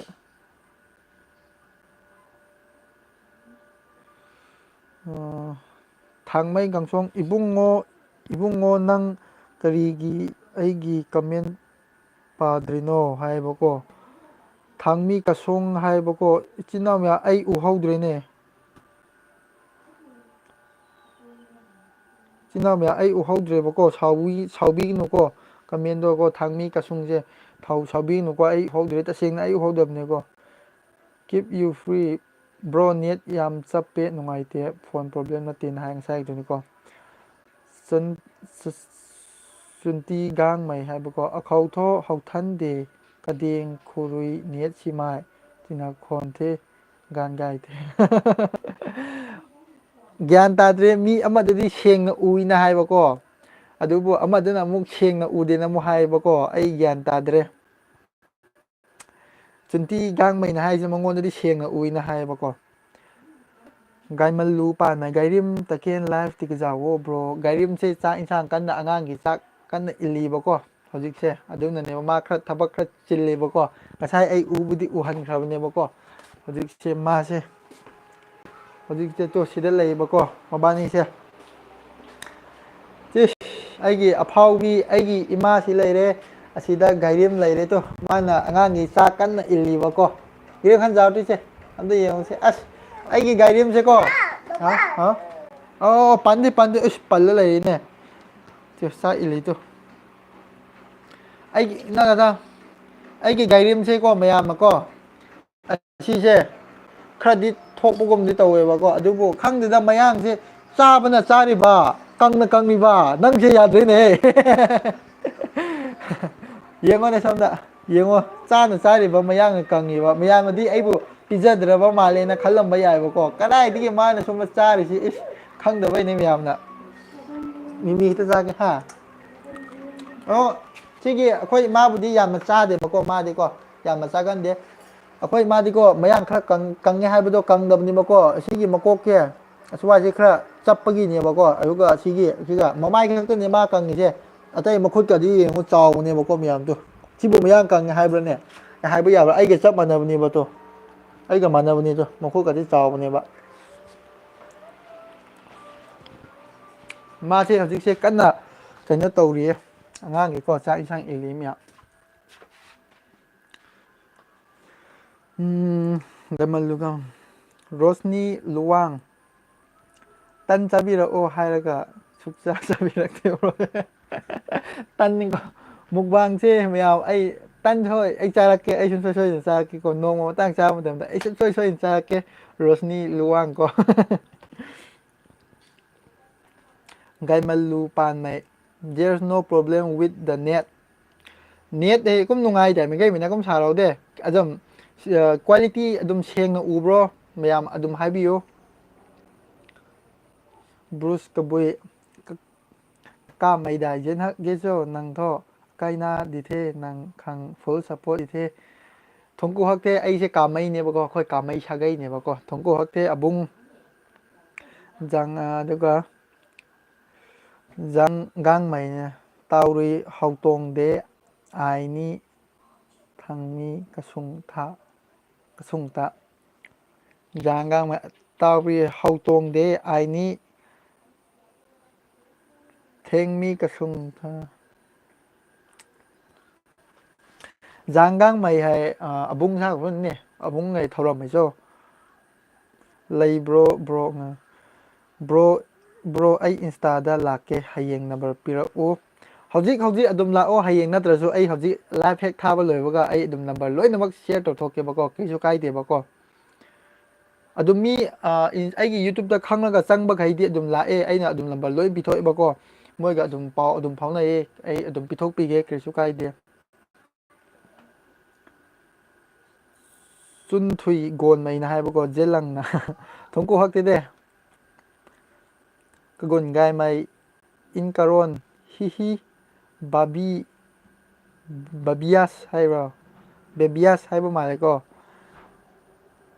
ꯃꯜꯂꯦꯁꯣꯔꯤ ꯕꯤꯔ ꯆꯍꯤ ꯀꯌꯥ ꯐꯥꯔꯒꯦ ꯕ꯭ꯔꯣꯁꯦ ꯑꯩꯁꯦ ꯆꯍꯤ 25 ꯀꯣ ꯁꯨꯃꯥꯏꯅ ꯑꯃꯨꯛ ꯐꯥꯔꯦꯕꯀꯣ ꯃꯌꯥꯝ ꯀꯣ ꯑꯦꯟ ꯁꯤ ꯑꯦꯜ ꯑꯦꯜ ꯋꯥꯂꯦꯟ ꯍꯥꯏꯕꯀꯣ ꯁꯦꯡꯃꯥꯏ ꯋꯥꯠ ꯃꯥꯏꯕꯨꯡ ꯁꯦꯡꯃꯩ ꯋꯥꯠ ꯃꯥꯏꯌꯦ ꯏꯕꯨꯡ ꯚꯤꯗꯤꯑꯣ ꯀ꯭ꯋꯥꯂꯤꯇꯤꯁꯤ ꯈꯔ ꯁꯦꯡꯕ ꯋꯥꯠꯂꯦꯅ ꯍꯥꯏꯌꯦꯕꯀꯣ ꯑꯗꯨꯗꯣ ꯃꯌꯥꯝ ꯁꯥꯎꯕꯤꯅꯨ ꯅꯦꯠꯅ ꯑꯣꯏꯔꯝꯕꯁꯨ ꯌꯥꯔꯦ ꯑꯩ ꯐꯖꯅ ꯃꯁꯤ ꯑꯝꯇ ꯌꯦꯡꯊꯣꯛꯑꯒꯦ ꯁꯨꯃꯥꯏꯅ ꯂꯥꯏꯞ ꯊꯥ ꯀꯥꯟꯗ ꯃꯤ ꯑꯇꯣꯞꯄꯒꯤꯁꯨ ꯁꯦꯡꯕ ꯌꯥꯎꯋꯤ ꯁꯦꯡꯕꯁꯨ ꯌꯥꯎꯋꯤ ꯑꯗꯣ ꯑꯩ ꯐꯖꯅ ꯆꯦꯛ ꯇꯧꯊꯣꯛꯑꯒꯦꯀꯣ ꯃꯌꯥꯝ ꯀꯣ ꯖꯥꯡꯒꯥꯡꯃꯩ ꯅꯪꯀꯥꯏ ꯅꯥꯗꯦ ꯑꯥꯏ ꯇꯕꯪꯂꯣꯡ ꯈꯧꯔꯨꯏꯗꯦ ꯇꯃꯦꯡꯂꯣꯡ ꯗꯤꯁꯇ꯭ꯔꯤꯛ ꯇꯃꯦꯡꯂꯣꯡꯗꯒꯤꯅꯤꯅ ꯍꯥꯏꯕꯀꯣ ꯑꯗꯨꯅ ꯃꯥꯜꯂꯦ ꯂꯣꯟꯁꯦ ꯈꯔ ꯈꯣꯏꯌꯦꯕꯀꯣ ꯑꯗꯨꯅ ꯑꯩꯁꯨ ꯄꯥꯕ ꯀꯥꯟꯗ ꯈꯔ ꯌꯧꯗꯕꯗꯣ ꯑꯗꯨꯃꯥꯏꯅ ꯇꯧꯋꯦꯕꯀꯣ ꯃꯥꯏꯕꯝ ꯏꯟꯗ꯭ꯔꯖꯤꯠ ꯃꯩꯇꯩ ꯀꯩ ꯃꯊꯦꯜ ꯆꯥꯔꯒꯦ ꯏꯕꯨꯡ ꯉꯁꯤꯁꯦ ꯆꯥꯛ ꯆꯥꯗ꯭ꯔꯤ ꯑꯩꯈꯣꯏꯁꯦ ꯑꯉꯥꯡꯒꯤ ꯆꯥꯛ ꯏꯟꯕ ꯉꯥꯏꯔꯤꯕꯀꯣ ꯍꯧꯖꯤꯛ ꯑꯉꯥꯡ ꯆꯥꯛ ꯏꯟꯕ ꯂꯣꯏꯔꯒ ꯑꯩꯁꯨ ꯑꯗꯨꯝ ꯆꯥꯛ ꯏꯟꯁꯥꯡ ꯍꯧꯖꯤꯛ ꯚꯤꯗꯤꯑꯣ ꯅꯝꯅꯕ ꯑꯩꯁꯤ ꯑꯃꯨꯛ ꯄ꯭ꯂꯥꯟ ꯇꯧꯔꯅꯦꯕꯀꯣ ꯍꯧꯅꯦꯕꯀꯣ ꯍꯧꯖꯤꯛ ꯆꯥꯛ ꯆꯥꯕ ꯂꯣꯏꯕ ꯉꯥꯏꯔꯤꯅꯦꯕꯀꯣ ꯏꯆꯤꯟ ꯏꯅꯥꯎ ꯃꯌꯥꯝ ꯀꯣ ꯑꯗꯣ ꯃꯌꯥꯝꯅ ꯍꯧꯖꯤꯛꯀꯤ ꯀꯩꯅꯣꯁꯦ ꯑꯩꯒ ꯑꯩꯈꯣꯏ ꯏꯆꯤꯟ ꯏꯅꯥꯎ ꯃꯌꯥꯝ ꯄꯥꯎ ꯐꯥꯎꯅꯅꯤꯡꯕ ꯑꯣꯏꯔꯒꯗꯤ ꯑꯗꯨꯝ ꯂꯥꯛꯑꯣ ꯑꯩꯒꯤ ꯀꯩꯅꯣꯗ ꯆꯪꯂꯣ ꯑꯗꯨꯒ ꯑꯩ ꯅꯝꯕꯔ ꯂꯣꯏ ꯄꯤꯊꯣꯛꯀꯦ ꯀꯩꯁꯨ ꯀꯥꯏꯗꯦ ꯂꯥꯛꯑꯣ ꯋꯥꯔꯤ ꯋꯥꯇꯥꯏ ꯑꯗꯨꯝ ꯁꯥꯟꯅꯔꯁꯦꯕꯀꯣ ꯏꯆꯤꯟ ꯏꯅꯥꯎ ꯃꯌꯥꯝ ꯀꯣ ꯁꯤꯜꯕꯤꯌꯥ ꯃꯤꯒꯔ ꯍꯥꯏꯕꯀꯣ ꯃꯦꯒꯔ ꯅꯨꯡꯉꯥꯏꯔꯤꯕ꯭ꯔꯣ ꯕ꯭ꯔꯥꯗꯔ ꯅꯨꯡꯉꯥꯏꯔꯤꯌꯦ ꯏꯆꯤꯟ ꯏꯅꯥꯎ ꯃꯌꯥꯝ ꯀꯣ ꯒꯦꯟꯅ ꯐꯇꯥꯅꯤꯅ ꯅꯞ ꯂꯣꯏꯗꯅ ꯑꯣ ꯑꯀꯥꯏ ꯇꯨꯡ ꯁꯨꯔꯛꯀꯗ ꯑꯥ ꯑꯗꯨꯅꯤ ꯏꯆꯤꯟ ꯏꯅꯥꯎ ꯃꯌꯥꯝ ꯑꯩꯅ ꯍꯥꯏꯕꯗꯣꯀꯣ ꯑꯩꯈꯣꯏ ꯄꯥꯎ ꯐꯥꯎꯅꯅꯤꯡꯕ ꯑꯩꯈꯣꯏ ꯏꯆꯤꯟ ꯏꯅꯥꯎ ꯃꯌꯥꯝ ꯑꯗꯨꯝ ꯄꯥꯎ ꯐꯥꯎꯅꯁꯤ ꯂꯣꯏꯅꯁꯤ ꯇꯤꯟꯅꯁꯤꯕꯀꯣ ꯑꯩꯈꯣꯏ ꯃꯁꯦꯟ ꯀꯣ ꯑꯗꯨꯒ ꯃꯌꯥꯝ ꯑꯗꯨꯗ ꯑꯗꯨꯝ ꯑꯃꯈꯛꯇꯅꯦꯕꯀꯣ ꯅꯣꯡꯃ ꯃꯇꯥꯡ ꯆꯥꯕ ꯃꯇꯝꯁꯨ ꯑꯩꯈꯣꯏ ꯑꯗꯨꯝ ꯊꯦꯡꯅꯁꯤ ꯃꯌꯥꯝ ꯑꯕꯨꯡ ꯂꯪꯀꯥꯏ ꯐꯦꯃꯤꯂꯤ ꯃꯦꯝꯕꯔ ꯑꯗꯨꯗ ꯑꯩꯈꯣꯏ ꯐꯦꯃꯤꯂꯤ ꯃꯦꯝꯕꯔꯁꯦ ꯃꯌꯥꯝ ꯃꯔꯤ ꯈꯛꯇꯅꯦꯕꯀꯣ ꯑꯩ ꯂꯩꯔꯦ ꯑꯩꯒꯤ ꯅꯨꯄꯤ ꯂꯩꯔꯦ ꯑꯩꯒꯤ ꯏꯃꯥ ꯂꯩꯔꯦ ꯑꯩꯒꯤ ꯏꯆꯥꯅꯨꯄꯤ ꯂꯩꯔꯦ ꯃꯔꯤ ꯈꯛꯇꯅꯦ ꯏꯅꯝꯃꯁꯨ ꯌꯥꯎꯍꯜꯂꯣ ꯏꯅꯝꯃꯁꯦ ꯍꯧꯖꯤꯛꯁꯦ ꯃꯥꯁꯦ ꯊꯕꯛ ꯀꯟꯅ ꯇꯧꯔꯤꯕꯀꯣ ꯉꯁꯥꯏꯗꯤ ꯎꯕꯅꯦꯕꯀꯣ ꯀꯩ ꯃꯊꯦꯜ ꯇꯧꯔꯒꯦ ꯏꯕꯨꯡ ꯉꯁꯤꯁꯦ ꯃꯥꯏꯔꯦꯟꯒ ꯀꯩꯅꯣꯒ ꯇꯧꯋꯦ ꯃꯥꯏꯔꯦꯟꯒ ꯊꯔꯣꯏꯒꯀꯣ ꯃꯥꯏꯔꯦꯟ ꯊꯔꯣꯏ ꯇꯧꯋꯦ ꯍꯌꯦꯡꯁꯦ ꯑꯩꯅ ꯚꯤꯗꯤꯑꯣ ꯅꯝꯒꯦꯅꯀꯣ ꯀꯟꯅ ꯍꯧꯖꯤꯛꯁꯦ ꯁꯦꯝꯕ ꯁꯥꯕ ꯂꯣꯏ ꯂꯣꯏꯔꯦ ꯑꯗꯨꯒ ꯑꯩ ꯚꯤꯗꯤꯑꯣ ꯅꯝꯕꯅꯤ ꯑꯉꯥꯡꯒꯤ ꯆꯥꯛ ꯏꯟꯕ ꯉꯥꯏꯔꯤꯅꯦꯕꯀꯣ ꯑꯉꯥꯡꯁꯤ ꯆꯥꯛ ꯍꯥꯟꯅ ꯄꯤꯖꯗ꯭ꯔꯗꯤ ꯐꯔꯛ ꯌꯥꯝ ꯇꯥꯕ ꯑꯉꯥꯡ ꯌꯥꯎꯍꯜꯂꯧ ꯍꯥꯏꯕꯅꯤꯅꯦ ꯃꯥ ꯉꯁꯤꯁꯦ ꯚꯤꯗꯤꯑꯣꯗ ꯑꯗꯨ ꯃꯥ ꯆꯥꯗ꯭ꯔꯁꯨ ꯑꯗꯨꯝ ꯌꯥꯎꯍꯜꯂꯛꯑꯒꯦ ꯑꯉꯥꯡ ꯌꯥꯎꯍꯜꯂꯧ ꯍꯥꯏꯕꯅꯤꯅꯦ ꯑꯁ ꯆꯥꯛ ꯆꯥꯐꯝ ꯂꯥꯛꯐꯝ ꯈꯪꯗꯦꯕꯀꯣ ꯃꯥ ꯌꯥꯎꯕꯁꯦ ꯑꯁꯦꯡꯕꯀꯣ ꯃꯥꯏꯕꯝ ꯏꯟꯗ꯭ꯔꯖꯤꯠ ꯀꯩ ꯃꯊꯦꯜ ꯇꯧꯔꯤꯒꯦ ꯆꯨꯟꯇꯤꯒꯥꯡꯃꯩ ꯅꯪ ꯑꯇꯥꯎ ꯇꯕꯨꯏ ꯇꯨꯅꯆꯣ ꯂꯝꯈꯠ ꯊꯣ ꯇꯨꯕꯝ ꯀꯣꯝꯊꯦ ꯇꯕꯨꯏꯗ ꯀꯩꯝꯇ ꯆꯥꯗꯦ ꯑꯩꯁꯦ ꯑꯩ ꯀꯩꯝ ꯇꯥꯗꯦ ꯉꯁꯥꯏꯗꯣ ꯑꯉꯥꯡꯒꯤ ꯆꯥꯛ ꯏꯟꯕꯒꯤꯀꯣ ꯑꯉꯥꯡꯒꯤ ꯆꯥꯛ ꯏꯟꯕꯒꯤ ꯃꯦꯒꯤ ꯃꯆꯦꯠ ꯑꯃ ꯃꯤꯃꯤ ꯃꯆꯦꯠ ꯑꯃꯈꯛꯇ ꯆꯥꯏꯕꯀꯣ ꯑꯗꯨ ꯈꯛꯇꯅꯤ ꯑꯩ ꯀꯩꯝ ꯆꯥꯗꯦ ꯑꯩꯅ ꯁꯨꯃꯥꯏꯅ ꯇꯧꯕꯗꯨꯗ ꯆꯥꯕ ꯃꯥꯟꯕ ꯑꯣꯏꯔꯝꯅꯦꯕꯀꯣ ꯑꯁ ꯀꯥꯡ ꯆꯤꯛꯑꯦ ꯖꯥꯡꯒꯥꯡꯃꯩ ꯒꯣꯛꯖꯟ ꯄꯣꯛ ꯃꯨꯕꯥꯡ ꯁꯨꯖꯥꯋꯣ ꯅꯤ ꯑꯥꯏꯅꯤ ꯁꯨꯖꯥꯎꯅꯤ ꯑꯥꯏꯅꯤ ꯊꯣꯡꯀꯨ ꯍꯛꯇꯦ ꯒꯛꯖꯟ ꯀꯦꯟꯁꯣꯏ ꯃꯇꯨꯒꯝꯗꯤ ꯒꯛꯖꯜ ꯂꯩꯇꯅꯦꯀꯣ ꯑꯣꯛꯀ ꯊꯔꯣꯏꯒ ꯊꯣꯡꯕꯁꯤꯁꯨ ꯃꯌꯥꯝ ꯍꯥꯎꯕꯅꯦꯕꯀꯣ ꯑꯗꯨ ꯅꯣꯡꯃ ꯆꯥꯕ ꯌꯥꯏ ꯑꯗꯨ ꯑꯣꯏꯇꯥꯔꯗꯤ ꯃꯌꯥꯝ ꯂꯥꯛꯂꯣ ꯐꯦꯁꯕꯨꯛꯇꯔ ꯏꯟꯁꯇꯥꯗꯔꯀꯣ ꯃꯌꯥꯝ ꯑꯗꯨ ꯑꯩꯈꯣꯏ ꯄꯥꯎ ꯐꯥꯎꯅꯔꯁꯤ ꯑꯋꯥ ꯅꯨꯡꯉꯥꯏ ꯋꯥꯔꯤ ꯑꯗꯨꯝ ꯁꯥꯟꯅꯔꯒ ꯑꯔꯩ ꯂꯩꯇꯀꯣ ꯇꯥꯟꯅꯔꯒ ꯃꯌꯥꯝ ꯅꯨꯡꯉꯥꯏꯅ ꯑꯩꯈꯣꯏ ꯑꯃꯈꯛꯇꯅꯤ ꯍꯥꯏꯅ ꯈꯜꯂꯒꯀꯣ ꯑꯗꯨꯃꯥꯏꯅ ꯄꯨꯜꯂꯁꯤ ꯑꯩꯒꯁꯨ ꯑꯗꯨꯝ ꯄꯥꯎ ꯐꯥꯎꯅꯔꯁꯤ ꯃꯌꯥꯝ ꯑꯗꯨ ꯑꯣꯏꯇꯥꯔꯗꯤ ꯍꯧꯖꯤꯛꯁꯦ ꯑꯩꯁꯦ ꯉꯁꯤ ꯚꯤꯗꯤꯑꯣ ꯅꯝꯗꯣꯏꯅꯦꯕꯀꯣ ꯚꯤꯗꯤꯑꯣ ꯅꯝꯕꯁꯦ ꯑꯩ ꯍꯧꯖꯤꯛ ꯚꯤꯗꯤꯑꯣ ꯅꯝꯅꯕ ꯇꯧꯔꯨꯔꯒꯦ ꯑꯗꯨ ꯇꯧꯔꯨꯕꯅꯤꯅ ꯃꯌꯥꯝ ꯑꯩ ꯍꯧꯖꯤꯛꯁꯦ ꯃꯇꯥꯡꯁꯤꯗ ꯂꯥꯏꯚꯁꯦ ꯑꯩ ꯂꯣꯏꯁꯤꯟꯅꯕ ꯇꯧꯔꯒꯦꯕꯀꯣ ꯏꯆꯤꯜ ꯏꯅꯥꯎ ꯃꯌꯥꯝꯒꯀꯣ ꯑꯗꯣ ꯚꯤꯗꯤꯑꯣ ꯑꯃꯨꯛ ꯁꯦꯝꯃꯅꯤ ꯍꯌꯦꯡꯁꯦ ꯉꯝꯅꯕ ꯑꯩ ꯉꯁꯤ ꯅꯝꯃꯒꯗꯤ ꯍꯌꯦꯡ ꯃꯊꯪꯒꯨꯝꯕ ꯊꯥꯒꯠꯀꯗꯕꯅꯦꯕꯀꯣ ꯑꯗꯨꯕꯨ ꯍꯌꯦꯡꯁꯦ ꯑꯩꯅ ꯀꯝꯄꯜꯁꯔꯤ ꯑꯩ ꯅꯪꯅꯕ ꯑꯩ ꯉꯁꯤ ꯅꯨꯡꯗꯥꯡ ꯇꯨꯝꯗꯕꯁꯨ ꯌꯥꯏꯑꯕꯀꯣ ꯚꯤꯗꯤꯑꯣ ꯏꯗꯤꯠ ꯇꯧꯕ ꯃꯇꯝꯗ ꯑꯗꯨꯗꯣ ꯑꯩꯒꯤ ꯅꯨꯡꯁꯤꯔꯕ ꯏꯆꯤꯟ ꯏꯅꯥꯎ ꯃꯌꯥꯝꯅ ꯑꯩꯕꯨ ꯅꯨꯡꯁꯤꯕꯤꯗꯨꯅ ꯁꯞꯄꯣꯔꯠ ꯇꯧꯕꯤꯕꯒꯤ ꯉꯥꯏꯕꯤꯕꯒꯤꯗꯃꯛꯇ ꯍꯥꯏꯅꯤꯡꯉꯥꯏ ꯂꯩꯇꯅ ꯅꯅꯥꯎ ꯑꯩꯅ ꯈꯨꯔꯨꯝꯖꯔꯤ ꯑꯗꯣ ꯃꯌꯥꯝ ꯚꯤꯗꯤꯑꯣꯁꯦ ꯁ꯭ꯋꯥꯏ ꯃꯇꯥꯡꯗ ꯂꯥꯏꯚꯁꯦ ꯁ꯭ꯋꯥꯏ ꯃꯇꯥꯡꯗ ꯂꯣꯏꯁꯤꯟꯖꯔꯒꯦ ꯑꯗꯨꯕꯨ ꯑꯩꯒꯤ ꯏꯟꯁꯇꯥꯗ ꯂꯥꯛꯂꯣ ꯄꯥꯎ ꯐꯥꯎꯅꯔꯁꯤꯀꯣ ꯏꯆꯤꯟ ꯏꯅꯥꯎ ꯃꯌꯥꯝ ꯀꯣ ꯑꯟꯖꯂꯤ ꯊꯄꯥ ꯍꯥꯏ ꯁꯕꯤꯅꯥꯁ ꯍꯥꯏꯕꯀꯣ ꯉꯥꯅꯨ ꯊꯣꯡꯕ ꯆꯥꯔꯛꯑꯣ ꯑꯩ ꯁꯨꯡꯁꯣꯏ ꯁꯣꯏꯗꯅ ꯆꯥꯔꯛꯀꯦ ꯏꯆꯤꯟ ꯏꯅꯥꯎꯅꯀꯣ ꯑꯗꯨꯒ ꯖꯥꯡꯒꯥꯡ ꯃꯩ ꯀꯛꯊꯠꯈ꯭ꯔꯦ ꯁꯖꯤꯗ ꯕꯕꯥꯏ ꯒꯨꯗ ꯅꯥꯏꯠ ꯁ꯭ꯋꯤꯠ ꯐꯦꯃꯤꯂꯤ ꯍꯥꯏꯌꯦꯕꯀꯣ ꯑꯁꯥꯅꯤ ꯀꯥꯃꯩ ꯕꯕꯥꯏ ꯑꯁꯥꯅꯤ ꯀꯥꯃꯩ ꯅꯣꯏꯒꯤ ꯀꯈꯨꯂꯣꯡꯗꯣ ꯑꯩꯁꯨ ꯑꯗꯨꯝ ꯇꯣꯏꯅ ꯂꯥꯛꯑꯦ ꯅꯪ ꯎꯗꯕꯒꯤ ꯑꯣꯏꯔꯝꯕꯁꯨ ꯌꯥꯏꯑꯕꯀꯣ ꯍꯧꯖꯤꯛꯄꯨꯗꯤ ꯂꯥꯛꯇꯔꯦ ꯃꯔꯛ ꯃꯔꯛꯇ ꯏꯃꯥꯟꯅꯕꯁꯤꯡꯒ ꯃꯔꯛ ꯃꯔꯛꯇ ꯂꯥꯛꯑꯦꯕꯀꯣ ꯅꯪ ꯎꯔꯝꯕꯁꯨ ꯌꯥꯏ ꯎꯔꯝꯗꯕꯁꯨ ꯌꯥꯏ ꯑꯇꯩ ꯀꯩꯕ ꯅꯣꯏꯒꯤ ꯑꯄꯩ ꯒ꯭ꯔꯥꯎꯟꯗ ꯍꯣꯏ ꯍꯥꯏꯕꯗꯣ ꯑꯗꯨꯗꯒꯁꯨ ꯍꯦꯛ ꯂꯥꯛꯑꯦꯕꯀꯣ ꯖꯥꯡꯒꯥꯡ ꯃꯪꯒꯥꯏꯔꯀꯣ ꯖꯤꯟ ꯁ꯭ꯋꯤꯠ ꯗ꯭ꯔꯤꯝ ꯕꯥꯏ ꯕꯥꯏ ꯃꯨꯛꯕꯥꯡ ꯁꯨꯒꯪꯉꯣ ꯇꯤꯀꯤ ꯕꯥꯏ ꯃꯪꯒꯥꯏ ꯂꯀꯣ ꯁꯥꯄꯠꯆꯣ ꯊꯝꯊꯨꯏꯅ ꯍꯥꯏꯌꯦꯕꯀꯣ ꯊꯝꯊꯨꯏꯅ ꯍꯥꯏꯌꯦꯕꯀꯣ ꯑꯩ ꯍꯧꯖꯤꯛ ꯚꯤꯗꯤꯑꯣ ꯅꯝꯒꯅꯤꯕꯀꯣ ꯑꯩ ꯂꯥꯏꯐꯁꯦ ꯄꯨꯡ 1.5 ꯐꯥꯖꯤꯜꯂꯛꯇꯧꯔꯦ ꯃꯌꯥꯝ ꯊꯥꯔꯤꯁꯦꯀꯣ ꯑꯗꯨꯅ ꯑꯩ ꯍꯧꯖꯤꯛ ꯂꯥꯏꯐꯁꯦ ꯂꯣꯏꯁꯤꯜꯂꯒꯦ ꯁꯣꯝꯗ ꯑꯩ ꯚꯤꯗꯤꯑꯣ ꯅꯝꯅꯕꯒꯤ ꯉꯥꯏꯔꯒ ꯂꯩꯔꯦꯕꯀꯣ ꯑꯗꯨꯅꯅꯦ ꯃꯌꯥꯝꯀꯣ ꯕ꯭ꯔꯨꯁ ꯀꯕꯨꯏ ꯃꯪꯒꯥꯏ ꯇꯨꯗꯦ ꯃꯪꯒꯥꯏꯔꯦꯈꯣ ꯒꯨꯗ ꯅꯥꯏꯠ ꯒꯨꯗ ꯅꯥꯏꯠ ꯏꯆꯤꯟ ꯏꯅꯥꯎ ꯃꯌꯥꯝ ꯕꯥꯏ ꯉꯁꯤꯒꯤ ꯑꯣꯏꯅꯗꯤ ꯃꯌꯥꯝ ꯀꯥꯏꯅꯔꯁꯤ ꯂꯥꯏꯐꯁꯦ ꯑꯩ ꯃꯔꯛ ꯃꯔꯛꯇ ꯏꯆꯤꯟ ꯏꯅꯥꯎ ꯃꯌꯥꯝꯒ ꯋꯥꯔꯤ ꯁꯥꯟꯅꯅꯕ ꯑꯩ ꯂꯥꯏꯐ ꯊꯥꯔꯛꯀꯦ ꯑꯩ ꯁꯝꯁꯦ ꯐꯖꯅ ꯅꯥꯟꯅ ꯑꯝꯇ ꯀꯛꯊꯠꯇ꯭ꯔꯗꯤ ꯌꯥꯔꯔꯣꯏ ꯃꯤ ꯃꯥꯟꯗ꯭ꯔꯦ ꯃꯪꯒꯥꯏꯔꯛꯈꯣ